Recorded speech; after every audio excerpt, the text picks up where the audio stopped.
TV ప్రేక్షకులకు నమస్కారం. భారతీయ ఋషులు ఈ ప్రపంచానికే అందించినటువంటి అత్యద్భుతమైన శాస్త్ర సంపద జ్యోతిషం. అయితే జ్యోతిషం అనగానే మన మోడర్న్ జనరేషన్కి ముఖ్యంగా ఇవి మూఢనమ్మకాల, లేదంటే నిజంగా వీటి వెనకాల ఉన్నటువంటి సైన్స్ ఏంటి అనే సందేహాలు, ఆశ్చర్యకరమైనటువంటి సందేహాలు వస్తూనే ఉంటాయి. సో ఇటువంటి ఎన్నో సందేహాలను నివృత్తి చేయడానికి, ఎన్నో కన్ఫ్యూజన్స్కి క్లారిటీ ఇవ్వటానికి మన స్టూడియోకి విచ్చేసి ఉన్నారు ప్రముఖ జ్యోతిష వాస్తు శిక్షణ నిపుణులు, అలాగే లలితాదేవి ఉపాసకులు శ్రీ నానాజీ పట్నాయక్ గారు. నమస్తే గురుగారు, వెల్కమ్. అయితే గురుగారు, జ్యోతిషం అనగానే ఈ జాతకాలు, వాస్తు ఇటువంటి విషయాలు ఎక్కువగా మాకు తెలుసు. ఏ మూల నెల ఏ వస్తువులు పెట్టుకోవాలి, అలాగే పెళ్లి సమయం వచ్చేదాకా కూడా ఈ జాతకాల గురించి ఎవరు ఎక్కువగా పట్టించుకోరు. అయితే మేము తెలుసుకోవాలనుకుంటున్న కొన్ని క్యూరియస్ క్వశ్చన్స్ ఏంటంటే, జ్యోతిషం యొక్క మూలాలు ఏంటి, జ్యోతిషం యొక్క రూట్స్ ఏంటి? అంటే వేదం యొక్క 6 అంగాల్లో జ్యోతిషం ఒకటి, ఒక విషయం తెలుసు. సో జ్యోతిషం యొక్క రూట్స్ ఏంటి? రూట్స్ ఏంటంటే ఏం లేదమ్మా, ఇప్పుడు ఫస్ట్ సింపుల్గా వేదం యొక్క అంగము, శిక్ష, వ్యాకరణము, ఛందస్సు, నిరుక్తము, జ్యోతిషం, ఇట్లా 6 రంగాల్లో వన్ ఆఫ్ ది జ్యోతిషం కూడా. దీంట్లో రకరకాల భాగాలు ఉన్నాయి. సిద్ధాంత భాగం ఉంది, అంటే మనకు పంచాంగం రాస్తారు చూసారా, పంచాంగం రాసే భాగమే సిద్ధాంత భాగం. ఇందులో ముండేన్ ఆస్ట్రాలజీ అని ఉంటుంది, అంటే దేశకాల పరిస్థితుల గురించి చెప్పేటువంటిది. జన్మజాతకం వేరుగా ఉంటుంది. ప్రతిదానికి కూడా మహర్షులు రకరకాల సూత్రాలు రాసిపెట్టారు. జ్యోతిశాస్త్రం అంతా కూడా ఫార్ములా బేస్డ్గా ఉంటుంది. అట్ ది సేమ్ టైం ఉపాసన పరంగా కూడా ఉంటుంది. అంటే ఎలా అంటే, ఇప్పుడు జాతకం అంటే కేవలం ఏదో మనం గ్రహాలు చూసి మాత్రమే చెప్పేది కాదు, నిమిత్తాలు చూసి చెప్పేది కూడా జాతకమే. ఇప్పుడు రామాయణ మహాభారతాల్లో చాలా సందర్భాల్లో చెప్తూ ఉంటారు, ద్రౌపది యొక్క వస్త్రాభరణం ఆ యొక్క సంఘటన జరిగినప్పుడు కొన్ని నిమిత్తాలు కనబడుతున్నాయని వచ్చి చెప్తారు. చెప్పినప్పుడు మళ్ళీ అతను వరాలు ఇచ్చి వాళ్ళ రాజ్యం వాళ్ళకి ఇచ్చేస్తాడు ధృతరాష్ట్రుడు. ఎందుకు అంటే నిమిత్తం పరంగా ముందు మనకి ఫ్యూచర్ ఏం జరగబోతుందని చెప్పేది లక్షణం ఒకటి ఉంటుంది. అలాగే స్వప్న శాస్త్రం ఉంటుంది. ఇలాగ రకరకాల శాస్త్రాలు ఉన్నాయి. అందులో జ్యోతిష్యం ఈజ్ అథెంటిక్గా మన యొక్క date of birth, time, place ఉంటాయి. ఇప్పటికిప్పుడు ఎవరినైనా కూర్చోబెట్టండి, నేను చెప్తాను. ఆయన గురించి ఎవరు నాకు తెలియదు, ఖచ్చితంగా చెప్తాను. అందులో ఎటువంటి 1% కూడా డౌట్ లేదు. అదేదో పై మాటలు, నువ్వు చాలా మంచోడివి, నువ్వు నలుగురికి పెడతావు, ఈ కబుర్లు కాదు. నీ లైఫ్లో ఏం జరిగింది, ఇప్పుడు నువ్వు నీ తండ్రి పరిస్థితి ఏంటి, మీ తల్లి పరిస్థితి ఏమిటి, నీ సిబ్లింగ్స్ ఉంటే ఎట్లా ఉంటారు, నీ కెరియర్. అంటే జ్యోతిశాస్త్రం ఎందుకు ఉందంటే పర్టికులర్గా నువ్వు అసలు ఏ మార్గంలో వెళ్తే బాగుంటుంది. ఇప్పుడు చాలామంది చూడండి, ఒకటి చదువుకుంటారు, దాంట్లో జాబ్ రాదు, మళ్ళీ ఇంకోటి ఏదో చదివి ఇంకో దేంట్లో సెట్ అవుతాడు. ఈ 5 years 7 years కష్టపడి తల్లిదండ్రులు ఇద్దరు కూడా వాళ్ళ కష్టాన్ని మొత్తం వాళ్ళకే దారబోసి లక్షలు పెట్టి చదివించి తెర చూస్తే అది కాదు, ఇంకో దాంట్లోకి వెళ్ళాల్సిన పరిస్థితి ఉంటే ఆ స్టూడెంట్కి ఎంత స్ట్రెస్ అమ్మా, నష్టం కూడా, ఫైనాన్షియల్గా నష్టము, టైం వేస్ట్ అయింది. టైం వెనక్కి తీసుకురాలేము, డబ్బులు అంటే తీసుకురాలేము, టైంని తీసుకురాలేము. తల్లిదండ్రి ఒక ఆశతో బ్రతుకుతుంటారు, వీడు డాక్టర్ అవుతాడనో, ఇంజనీర్ అవుతాడనో, ఇంకోటో సంథింగ్, అది కాకుండా ఇంకోటి అవుతాడు, వాళ్ళకి ఎంత అసంతృప్తి. ఇటువంటి వాటన్నిటికీ ఒక క్లారిటీ ఇస్తుంది జ్యోతిష్ శాస్త్రం. ఇది ఒకటేనే కాదు, ఇప్పుడు మనకి చూడండి, వివాహాలు ఇవాళ రేపు చెడిపోతున్నాయి, డివోర్సెస్ అవుతున్నాయి. అలాగే మనకి ఎలా అంటే, పలానా ముహూర్తం పెట్టామండి, కానీ అందరూ అదే ముహూర్తంలో చేశారు, మా పిల్లలు ఎందుకు విడిపోయారు అని అనుకుంటూ ఉంటారు. ఇక్కడ ఏంటంటే అసలు నీకు ఒక టైం అనేది ఉంటుంది. అంటే నువ్వు ఏ టైంలో వివాహం చేసుకోవాలి, ఏ ఇయర్ పర్టికులర్గా. చాలామంది చేసే మిస్టేక్ ఏంటంటే, చేసుకోకూడని సమయంలో వివాహం చేసుకుంటారు. అయ్యో అనుకుంటాం. ఎలా అంటే, ఇప్పుడు మామిడి చెట్టు ఉంది, అది ఇంకా పండలేదు, తీసుకొచ్చి తెంపేసి అయ్యో ఇది పుల్లగా ఉంది, మామిడి పండు అంటే పుల్లగానే ఉంటుందని ఫీలింగ్. అలాగే ఏమైపోయిందంటే సొసైటీ కూడా వివాహం అంటే భయపడేటువంటి స్థితిలోకి వచ్చింది. అమ్మో వివాహం అంటే బాబాయ్ చంపేస్తున్నారు, విడిపోతున్నారు, విడాకులు, గొడవలు, ఇవన్నీ ఎవరు పడతారు, వివాహం చేసుకుండా ఉంటారు. అది ఎలా ఉందంటే, ఇంకా పండినటువంటి మామిడి పండుని తెంపుకొని, మామిడి పండు అంటే పుల్లగానే ఉంటుంది అనేటువంటి ఎక్స్పీరియన్స్గా ఉంది. పండిన మామిడి పండు ఎలా ఉంటుంది, తీయగా ఉంటుంది. అలాగే వీళ్ళకి జన్మజాతకంలో అసలు ఎప్పుడు వివాహం చేసుకోవాలి, పాయింట్ నెంబర్ 1. రెండవది ఏంటంటే, అసలు ఈ జాతకుడికి ఏమైనా 2 వివాహాల యోగం ఉందా, శాస్త్రంలో ఉంది. 2 వివాహాల యోగం ఉంటే ముందుగా మనం అర్క వివాహం కానీ కుంభ వివాహం కానీ చేయిస్తారు. స్త్రీకి అయితే కుంభ వివాహము, పురుషుడికైతే అర్క వివాహం చేయించాలి. చేయించిన తర్వాత వివాహం చేయాలి, లేనట్లయితే డివోర్స్ ఇంకో వివాహం అవుతుంది. ఇవన్నీ చూడాలి. కేవలం ఏదో పాయింట్స్ చూసేసి అయ్యో పాయింట్స్ కలిసేయండి చేసేసాం అయినా ఎందుకు వచ్చిందో అర్థం కావట్లేదు. అంటే నేను అనేది ఏంటంటే నువ్వు ముహూర్తం పెట్టుకున్నంత మాత్రం ముహూర్తం నేను కాపాడాలని రూల్ లేదు. ఎలా అంటే ఇప్పుడు మీరు ఉదాహరణకి 10th క్లాస్లో మీకు ఒక 10th ఎగ్జామ్ ఉంది. మీరు ప్రిపేర్ అయిన తర్వాత వెళ్తే సక్సెస్ అవుతారు, కానీ ప్రిపేర్ అవ్వకముందు మీకు ఎగ్జామ్ పెడితే ఈరోజు బాగుంది కదా అని ప్రిపేర్ అవ్వాలిగా ఫస్ట్. మెయిన్ కారణం అది. అక్కడ ఏంటంటే సమయం రాకముందు మనం వివాహం చేస్తున్నాం, లేకపోతే సమయం అయిపోయి బ్యాడ్ టైం నడిచేటప్పుడు వివాహం చేస్తున్నాం. ఇట్స్ ఆల్ ఏంటంటే నేను అందుకే చాలాసార్లు చెప్తుంటారు. ఇప్పుడు రామనాయుడు గారు ఉన్నారు, డాక్టర్ వి రామనాయుడు గారు ఇప్పుడు లేరు, స్వర్గస్థులు అయ్యారు. ఆయన మొదటి 3 సినిమాలు కూడా అటర్ ఫ్లాప్. అలా ఆయనకి సినిమా ఫీల్డ్ పనికిరాదనా? లెజెండ్ ఆయన ప్రొడ్యూసర్స్లో, అవునా కదా? స్టూడియోస్ కట్టుకున్నారు. ఏంటంటే ఫస్ట్ ఆ 3 years ఏదైతే ఉందో ఆయనకి టైం కరెక్ట్ నడవాలి. దాని తర్వాత అసలు ఇంక ఇదే లాస్ట్ అండ్ ఫైనల్ ఏదైతే అయిందనుకున్నాడు ఆయన ఒక సినిమా ఫీల్డ్లో ఒక గొప్ప వ్యక్తి అయ్యాడు. అలా ఏంటంటే మనం సరైన సమయంలో ఇన్వెస్ట్మెంట్ కానివ్వండి, లేకపోతే విద్యా సంబంధించిన విషయం కానివ్వండి, వివాహం కానివ్వండి, అసలు ఈ వ్యక్తికి బిజినెస్ పనికి వస్తుందా లేకపోతే జాబ్ పనికి వస్తుందో తెలుసుకోకుండా ఎవరితో కలిసి చేస్తే, అంటే ఇన్ సెన్స్ మ్యారేజ్ అనుకోండి, వ్యాపారం అనుకోండి, అసలు వీళ్ళతో చేయొచ్చా చేయకూడదు అనేటువంటి క్లారిటీ లేకపోవడం వల్ల జరిగేటువంటి ఫలితాలు ఇవన్నీ. వీటన్నిటికీ కూడా చాలా స్పష్టమైనటువంటిది, ఎక్కడ సంశయించుకుంటూనో అవ్వచ్చు అవ్వదేమో చేసి చూడండి ఇలాంటివి కాదు. ఇది చేస్తే ఖచ్చితంగా ఇది జరుగుతుంది అని చెప్పేది జ్యోతిషాస్త్రం. శాస్త్రం అంటే ఖచ్చితంగా చెప్పేది, అంతేగాని ఏదో అవ్వచ్చండి మీరు ట్రై చేసి చూడండి అంటే ఇంకా ఆయన చెప్పేది ఏముంది, జ్యోతిష్కుడు చెప్పేది ఏముంటుంది, ట్రై చేసి చూడండి అంటే ట్రై చేస్తే మీకు రిజల్ట్ వస్తుంది. ఏ రిజల్ట్ వస్తుంది?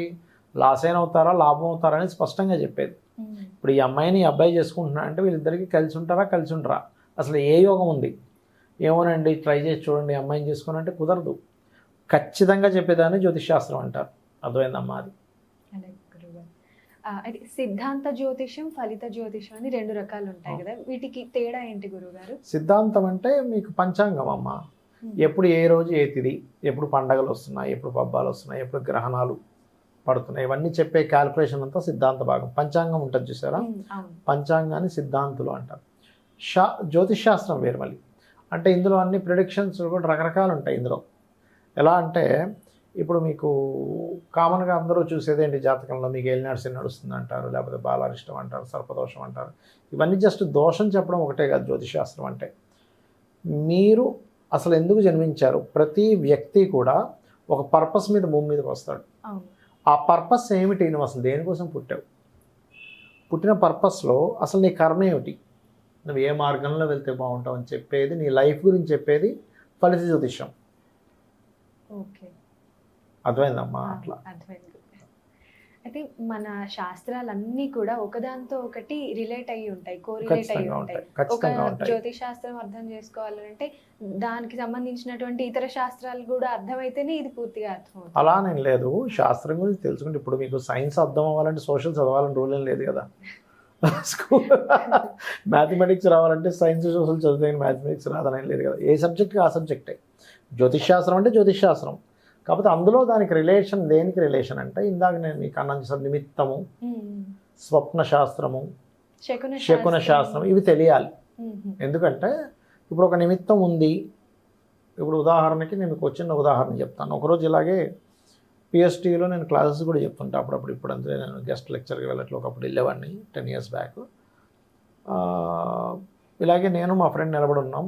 మా ఫ్రెండ్కి ఫోన్ వచ్చింది, లౌడ్ స్పీకర్లో పెట్టి మాట్లాడుతున్నాడు. అబ్బాయి హాస్పిటల్లో ఉన్నారు, ఇట్లా సీరియస్ ఉందంట, ఏంటో అర్థం కావట్లేదు అంటే నాకు వినపడుతుంది, లౌడ్ స్పీకర్లో పెట్టాడు. ఇట్లా ఆకాశం వైపు చూస్తుంటే మేఘాల్లో ఉన్న సూర్యుడు ఒక్కసారిగా మేఘాలను విచ్చుకొని సూర్యుడు బయటకు వచ్చాడు. దట్ ఈస్ నిమిత్తం. సూర్యుడు దేనికి ప్రతీక? జ్యోతిష్ శాస్త్రరీత్యా ఆరోగ్యానికి ప్రతీక. వెంటనే చెప్పాను, భాస్కరాదిత్యత అంటాం కాబట్టి నేను ఏమన్నానంటే, ఏమంటే వాళ్ళకి తగ్గిపోద్దని చెప్పండి, రేపటికల్లా రిలీజ్ అయిపోతారు, పెద్ద విషయం కాదు, అది క్లియర్ అయిపోద్ది, టెన్షన్ పడొద్దని చెప్పండి అంటే, ఒక్క నిమిషం ఆగండి నేను ఇస్తాను, నాకు ఇచ్చారు. నేను నాకెందుకు ఇస్తున్నారు మీరు మాట్లాడండి అంటే, లేదని ఇస్తా. లేదమ్మా ఇప్పుడు నిమిత్తం పరంగా అయితే బాగుంటుంది అంటే నెక్స్ట్ డే రిలీజ్ అయిపోయారు వాళ్ళు, క్లియర్ అయిపోయి. దాని మన చుట్టూ ఉన్నటువంటి పరిసరాలు, ప్రకృతి ఎలా స్పందిస్తుంది, ఎలా ఉంటుందనే దాని మీద కూడా మనకి శాస్త్రం ఉంది. దాన్ని నిమిత్తము అంటారు. శకునము అంటే మనం బయలుదేరేముందు ఎలా ఉంటుంది, మనం ఒక పని మీద వెళ్తున్నాం అక్కడ ఎలా ఉంటుంది పరిస్థితి అనేదాన్ని శకునము. స్వప్నము, మనకి నిద్రలో పలానా ఈ స్వప్నం వచ్చింది, అది కూడా పనిచేస్తుంది స్వప్నము. ఈ 3 కోరిలేటెడ్గా మనం చూసుకోవాల్సి వస్తుంది జ్యోతిష్ శాస్త్రానికి. కానీ వేరే అన్ని శాస్త్రాలు చూడాల్సిన అవసరం లేదు జాతకం చెప్పాలంటే. ఈవెన్ రామాయణంలో కూడా త్రిజటా స్వప్నం అనేది త్రిజటా స్వప్న మలుపు. వృత్తాంతం. ఎగ్జాక్ట్లీ, అవును. అవును. ఈ స్వప్న శాస్త్రం, శకున శాస్త్రం, వాస్తు శాస్త్రం జ్యోతిషానికి ఇంటర్లింక్ ఉంటుంది. ఎందుకంటే వాస్తులో కూడా మనం చూసేది గ్రహాలేనమ్మా. ఇప్పుడు మనకి నవగ్రహాలు ఏవైతే ఉన్నాయో వాస్తులో కూడా ఈశాన్యానికి గురుకేతువులు అధిపతులు, తూర్పుకి సూర్యుడు, ఆగ్నేయానికి శుక్రుడు, దక్షిణానికి కుజుడు, నైరుతికేమో రాహువు, పడమరకేమో శని, వాయువ్యానికి చంద్రుడు, ఉత్తరానికి బుధుడు. దీంతో పాటు వాస్తులో 45 మంది దేవతా అసురులు ఉంటారు ఇంటి మొత్తానికి. చాలామంది ఏంటంటే వాస్తు అంటే కేవలం ఏదో వచ్చాడు ఈ గోడ తీసి ఆ గోడ తీసి అని చెప్పడం కాదు. 16 జోన్స్లో నీకు ఒక్కొక్క జోన్కి ఒక పోర్ట్ఫోలియో ఉంటుంది. దానికి పర్టికులర్గా శ్లోకాలు కూడా ఉన్నాయి. ఈశాన్య దేవతా గృహం అని చెప్పాడు. ఇవాళ రేపు చాలామంది తెలియక యూట్యూబ్లోకి వచ్చేసి ఈశాన్యంలో బరువు ఉండకూడదండి, దేవతా గృహం కట్టుకోవద్దని చెప్తున్నారు. కానీ అది పూర్తిగా తప్పు. శాస్త్రంలో చాలా స్పష్టంగా విశ్వకర్మ ప్రకాశిక అనే గ్రంథంలో విశ్వకర్మ రచించినటువంటిది ఈశాన్య దేవతా గృహం. ఎందుకు అంటే దానికి ఇండెప్త్ ఆన్సర్ ఉంది. అంటే ఊరికేదో పెట్టేసుకోమన్నట్టుగా పెట్టుకోవడం కదా. అక్కడ ద్వితీయ అనేటువంటి పదాలు ఉంటాయి. ఒక దితేమో రాక్షసులకు తల్లి, అతిథి ఏమో దేవతలకు తల్లి, కశ్యప ప్రజాపతి యొక్క భార్యలు వాళ్ళ యొక్క పని ఏమిటంటే మనం ఇంట్లో ఈశాన్య భాగంలో కూర్చొని ఒక పూజ చేసేటప్పుడు మనకు ఒక సంకల్పం ఉంటుంది. బాధో రోగమో ఏదో ఇబ్బంది ఉంటుంది, లేకపోతే మనం హ్యాపీగా ఉన్నామో సంథింగ్. ఆ ఫీలింగ్ ఏదైతే ఉందో మీ యొక్క మనసులో ఉన్నటువంటి విషయాలు, మీరు కోరుకునే సంకల్పము, ఈ ద్వితీయ అనేటువంటి పదాలు ఏవైతే ఈ రాక్షసులకి దేవతలకి తల్లులైనటువంటి వీళ్ళు ఈశ్వరుడికి కనెక్ట్ చేస్తారు. మనకి ఏదైనా పని అవ్వాలనుకోండి ఈశ్వర అనుగ్రహం ఉండాలిగా. శివుడాజ్ఞ లేని చీముడ కుట్టదు అంటాము. మరి ఎవరితో కనెక్ట్ అవ్వాలి మనం పూజ చేసుకున్నప్పుడు? ఆ భగవంతుడు కనెక్ట్ అయితేనే కదా మీరు పూజ చేయడం వల్ల. ఇప్పుడు ఒక ఛార్జర్ పెట్టాము, అక్కడ ఫోన్ పెట్టాము, ఛార్జింగ్ కనెక్ట్ అయితేనే కదా. ఏదో అక్కడ అది ఉందండి ఛార్జింగ్ చేసేటువంటి వైర్ ఉంది, అక్కడ ఫోన్ టేబుల్ మీద పెట్టేసానండి అంటే కనెక్ట్ అయితే ఛార్జింగ్ అవుద్ది, కనెక్ట్ అవ్వకపోతే ఛార్జింగ్ అవుద్ది. ఒకవేళ కనెక్ట్ అయిన స్విచ్ ఆన్ చేయకపోతే ఛార్జింగ్ అవ్వదు. సేమ్ యాజ్ ఇట్ ఈజ్ గృహంలో నువ్వు ఎక్కడ కూర్చుంటే నువ్వు ఈశ్వరుడితో కనెక్ట్ అవుతావు. అందుకని అక్కడ గ్రహాలు కూడా గురువు కేతు అంటే ఆధ్యాత్మికతను ఇచ్చేటువంటి గ్రహాలు రెండు కూడా. అందుకని ఈశాన్య దేవతా గృహం అని చెప్పారు. అంతేగాని అలా అని బరువులు పెట్టకూడదు కదా అని ఈశాన్యంలో ఉండేటువంటి పూజ చేసుకోకూడదు అని అర్థం కాదు. అక్కడ కూర్చుంటున్నావు కదా అని అర్థం కాదు. వేరే బరువులు పెట్టకూడదు అంటే అలాగే ఈశాన్యంలో ఒక రూమ్ వచ్చింది, అక్కడ మీరు ఇంట్లో మొత్తం తీసుకెళ్ళి డంప్ చేసేసి స్టోర్ రూమ్లా చేసి దాన్ని లాక్ చేయడం ఇలాంటి తప్పులు చేయకూడదు. అలాగే ఒక్కదానికి ఒకటి ఉంది వాస్తుపరంగా. ఇప్పుడు పూర్వశతు సభాగారు అంటారు, ఇంట్లో సిట్టింగ్ ఏరియా తూర్పు వైపు పెట్టుకో, అప్పుడు ఇంట్లో సోషల్ కమ్యూనికేషన్ పరంగా కానీ ఇంట్లో వాళ్ళ పరంగానే బాగుంటుంది. పశ్చిమే భోజనం చేయవ అంటే పడమర వైపు కూర్చొని నువ్వు భోజనం చేయి, ఉత్తరంలో కూర్చోకూడదు. ఇట్లా చాలా లెక్కలు ఉన్నాయి. దక్షిణే సయంతత అంటే దక్షిణ వైపు తలబెట్టుకొని పడుకో. ఆగ్నేయ పాకం వచ్చింది, ఆగ్నేయంలో ఎందుకు వండాలంటే అంటే అగ్నిభాగం, నువ్వు దేంతో వండుతావు? అగ్నితో వండుతావు. ఆగ్నేయ పాకం వచ్చింది అంటే పాకము అంటే నలభీమ పాకం అని మీరు వినే ఉంటారు. అంటే వంట ఉండడం పాకం అంటే. కాబట్టి ఏంటి, అగ్ని అక్కడ ఉన్న దగ్గర నువ్వు వంట వండుకో. ప్రతి దానికి శ్లోకము దానికి తగ్గట్టుగా సిస్టమ్ ఉందమ్మా. ఏదో ఊరికనే ఇదేం కాదు. ఏ వస్తువు ఎక్కడ పెట్టాలి? ఒక టీవీ పెట్టాలంటే ఈస్ట్ నార్త్ ఈస్ట్లో పెట్టుకోవాలి. ఒక ఇంట్లో ఐరన్ బాక్స్ లాంటివి పెట్టుకోవాలంటే సౌత్లో పెట్టుకోవాలి. లేదా ఇంట్లో పుస్తకాలు పెట్టాలంటే వెస్ట్ సౌత్ వెస్ట్లో పెట్టుకోవాలి. ఎందుకంటే దానికి ఏంటంటే ఎలా చెప్తారు మీరు వెస్ట్ సౌత్ వెస్ట్లో పెట్టుకోవాలని ఎలా నమ్ముతామంటే శాస్త్రంలో ఉంది. పడమర నైరుత్యో మృదయే విద్యాభ్యాస మందిరం అని ఉంది. ఎందుకు అంటే అక్కడ సుగ్రీవ్ అనే పదం ఉంటుంది. ఆ సుగ్రీవ్ అనే పదానికి ఉండేటువంటి క్యాపబిలిటీ ఏమిటి, దాని లక్షణం ఏమిటంటే మనం చదివేటువంటి చదువులో ఎసెన్స్ ఏంటనే చెప్తుంది. అది మీరు చదువుతున్నారు, అసలు దాని సారాంశమే తెలియదు, ఏం లాభం? ఎసెన్స్ తెలియాలిగా. ఎసెన్స్ చెప్పేది సుగ్రీవ్ అనే పదం. అక్కడ కనుక బుక్స్ పెడితే పిల్లలకి దాని మీద ధ్యాస ఉంటుంది. అది కేవలం పుస్తకాలు పెట్టుకునే ప్లేస్ మాత్రమే కాకుండా మీ డిజైర్స్ పాయింట్ అంటారు దాన్ని. అంటే ఉదాహరణ మీకు డిజైర్, ఒక ఇల్లు కొనుక్కోవాలని, లేదా కారు కొనుక్కోవాలని, లేకపోతే సంథింగ్ ఏదో లైఫ్లో ఒక గోల్ ఉంది, ఒక ఐఏఎస్ ఐపీఎస్ అవ్వాలని ఉంది. అక్కడ ఒక ఎల్లో కలర్ చార్ట్ లాంటిది స్క్వేర్ లాంటిది అంటించి దాని మీద మీ డిజైర్ రాసి నా యొక్క ప్రయత్నానికి ఆ యొక్క ఈశ్వరుడు అనుగ్రహం ఉంటుందని కింద రాసి చూడండి. మీరు ఎప్పుడైనా సరే ఏ పనైనా సరే ఈశ్వరానుగ్రహంతో నాకు వస్తుంది అని మీరు నమ్మగలిగితే మీకు సక్సెస్ ఖచ్చితంగా ఉంటుంది. మీరు నమ్మినా సరే అది రావట్లేదు అంటే అంతకంటే గొప్పది ఇంకేదో ఈశ్వరుడు ఇద్దాం అనుకుంటున్నాడు, మీరు చిన్నదాన్ని వెతుకుతున్నారు, అంతకుమించి ఏం లేదు. సో ఇటువంటివి మీరు చెప్పినవి Mm. కొత్త కొత్త టెక్నిక్స్, మేనిఫెస్టేషన్ Yeah, exactly. అన్నట్టు ఇప్పుడు అంటే ప్రపంచం అంతటా యా మేనిఫెస్టేషన్ ఇస్ డిఫరెంట్. అవును, Mm. మేనిఫెస్టేషన్ కిందకే వస్తుంది ఇది. కాకపోతే ఏంటంటే నేనేమని చెప్తానంటే మేనిఫెస్టేషన్ అనేటువంటిది కేవలం నువ్వేదో ఊరికే నువ్వు థ్యాంక్స్ చెప్పేసుకుంటే అయ్యేది కాదు. ప్రకృతికి థ్యాంక్స్ చెప్పడం అంటారు మేనిఫెస్టేషన్లో. ఏం చెప్తారంటే నువ్వు ప్రకృతికి థ్యాంక్స్ చెప్తుండు, ఫైన్, మంచిదే. కానీ ప్రకృతి అంటే ఏంటి అసలు? ఫస్ట్ ప్రకృతి అంటే ఏంటి? నీ చుట్టూ ఉండేటువంటి చెట్లు, నీ చుట్టూ ఉండేటువంటి మనుషులు, నీ చుట్టూ ఉండేటువంటి పక్షులు, ఈ పంచభూతాల్లో ఉన్న ప్రతిదీ ప్రకృతి. నీ చుట్టూ ఉన్న ప్రతిదీ ప్రకృతి కదా. నువ్వు కేవలం ఆకాశం మీద చూసి థ్యాంక్స్ చెప్పేసి నీ అర్ధాంగి భార్య ఉంటుంది, భార్య వచ్చి నువ్వు కాఫీ ఇచ్చినప్పుడు కనీసం తన వైపు కూడా చూడకుండా తనకి కనీసం థ్యాంక్స్ కూడా చెప్పకపోతే నువ్వు ఇంకేం ప్రకృతి థ్యాంక్స్ చెప్పినట్టు, నువ్వేం మేనిఫెస్ట్ చేస్తున్నట్టు? నీ కార్ డ్రైవర్ ఉన్నాడు, అతను నువ్వు డ్రైవరే కదా, లేకపోతే ఇంట్లో పని మనిషే కదా అనే పాయింట్ ఆఫ్ వ్యూలో చూడడం కాదు. నువ్వు ఒక మనిషి ఫస్ట్ ఆఫ్ ఆల్. అది తను కూడా ఒక మనిషి కదా నువ్వు గుర్తించినప్పుడు కదా నువ్వు ప్రకృతిని ఆరాధించినట్టు. వీళ్ళందరినీ నువ్వు నీచంగా చూస్తూ, నీ కొలిక్కి నువ్వు నీచంగా చూస్తూ, నీ బాస్ని నువ్వు మోసం చేస్తూ, లేకపోతే నువ్వు చేసేటువంటి పనిలో నాణ్యత లేకుండా, నువ్వు ఇచ్చే దాంట్లో క్వాలిటీ లేకుండా, నువ్వు అన్ని అబద్ధాలు ఆడుకుంటూ నీ ప్రకృతిని చెప్పేస్తున్నా నాకు మేనిఫెస్టేషన్ అవ్వట్లేదంటే అవ్వదు. అలా నువ్వు ధర్మబద్ధంగా జీవిస్తూ నువ్వు ఎప్పుడైతే నువ్వు చేసే పనిని పర్ఫెక్ట్గా చేస్తూ ఉంటావు, అందరిలో ఆ పరమాత్మను చూడగలుగుతావు. అందరిలో పరమాత్మను చూడడమే సరైనటువంటి మేనిఫెస్టేషన్ చెప్పాలంటే. ప్రకృతిలో ప్రతిదీ పరమాత్మ స్వరూపం అనే చెప్తుందిగా. అలా చూసినప్పుడు అప్పుడు నీకు మేనిఫెస్టేషన్ జరుగుతుంది. నువ్వు అప్పుడు హ్యాపీగా ఉండగలుగుతావు. లేకపోతే అబ్బాయి వీడో దరిద్రుడు, వీడు ఎప్పుడు ఇలాగే నువ్వు మనసులో తిట్టుకుంటూ ఉంటావు. ఎవడికి పోయింది? తిట్టుకునేవాడికి నష్టం లోపల. అది. అయితే గురుగారు, జ్యోతిష్ శాస్త్రంలో ఈ గ్రహాలు అనుకూలంగా ఉంటే ఆరోగ్యం బాగుంటుంది, ప్రతికూలంగా ఉంటే ఆరోగ్య సమస్యలు వస్తాయి, వ్యాధులు ఇవన్నీ వస్తాయి, మానసిక అశాంతి వస్తుందని అంటారు. జ్యోతిష్యానికి ఆరోగ్య శాస్త్రానికి అంటే ఎక్కడో మైళ్ళ దూరంలో ఉన్నటువంటి గ్రహాలు ఒక ఇండివిజువల్ని ఎట్లా ఇన్ఫ్లుయెన్స్ చేయగలుగుతాయి అంటే ఏం చెప్తారు? రైట్ అమ్మా, ఇప్పుడు చాలా మంచి ప్రశ్న వేశారు. ఎందుకంటే నేను కూడా ఒకరోజు ఇలాగే ఫ్లైట్లో వెళ్ళేటప్పుడు ఇలా చూస్తే కింద అన్ని చిన్న చిన్న చేమబుర్రల్లాగా ఉన్న ఇల్లులు, ఇంత చేమబుర్రల్లాగా ఇల్లుల మీద అక్కడెక్కడో ఉండే గ్రహం ఎలా పడుతుందా అనుకున్నా. కానీ ఇప్పుడు ఎగ్జాంపుల్ నేను సికింద్రాబాద్ నుంచి వచ్చాను, నా వెహికల్ మీద నేను వచ్చాను మీ ఆఫీస్కి. నాకు ఒక 45 నిమిషాల ప్రయాణం ఇది. కానీ ఒక చీమకి దాని జీవితకాలం పడుతుంది, జీవితంలో కూడా రాలేదేమో అక్కడి నుంచి ఇక్కడికి, చెప్పలేము, రావచ్చు రాకపోవచ్చు. అంత మాత్రం చేత చీమ పాయింట్ ఆఫ్ వ్యూలో చూసేసుకొని ఇది అసాధ్యం అనుకుంటే ఎలా? అలాగే గ్రహం యొక్క సైజ్ ఏంటి? కేవలం గ్రహం అంటే ఏదో మనకు కనబడుతున్నటువంటి ఆ మట్టి ముద్దలు కాదు, దానికంటే ఒక దేవత ఉంటుంది.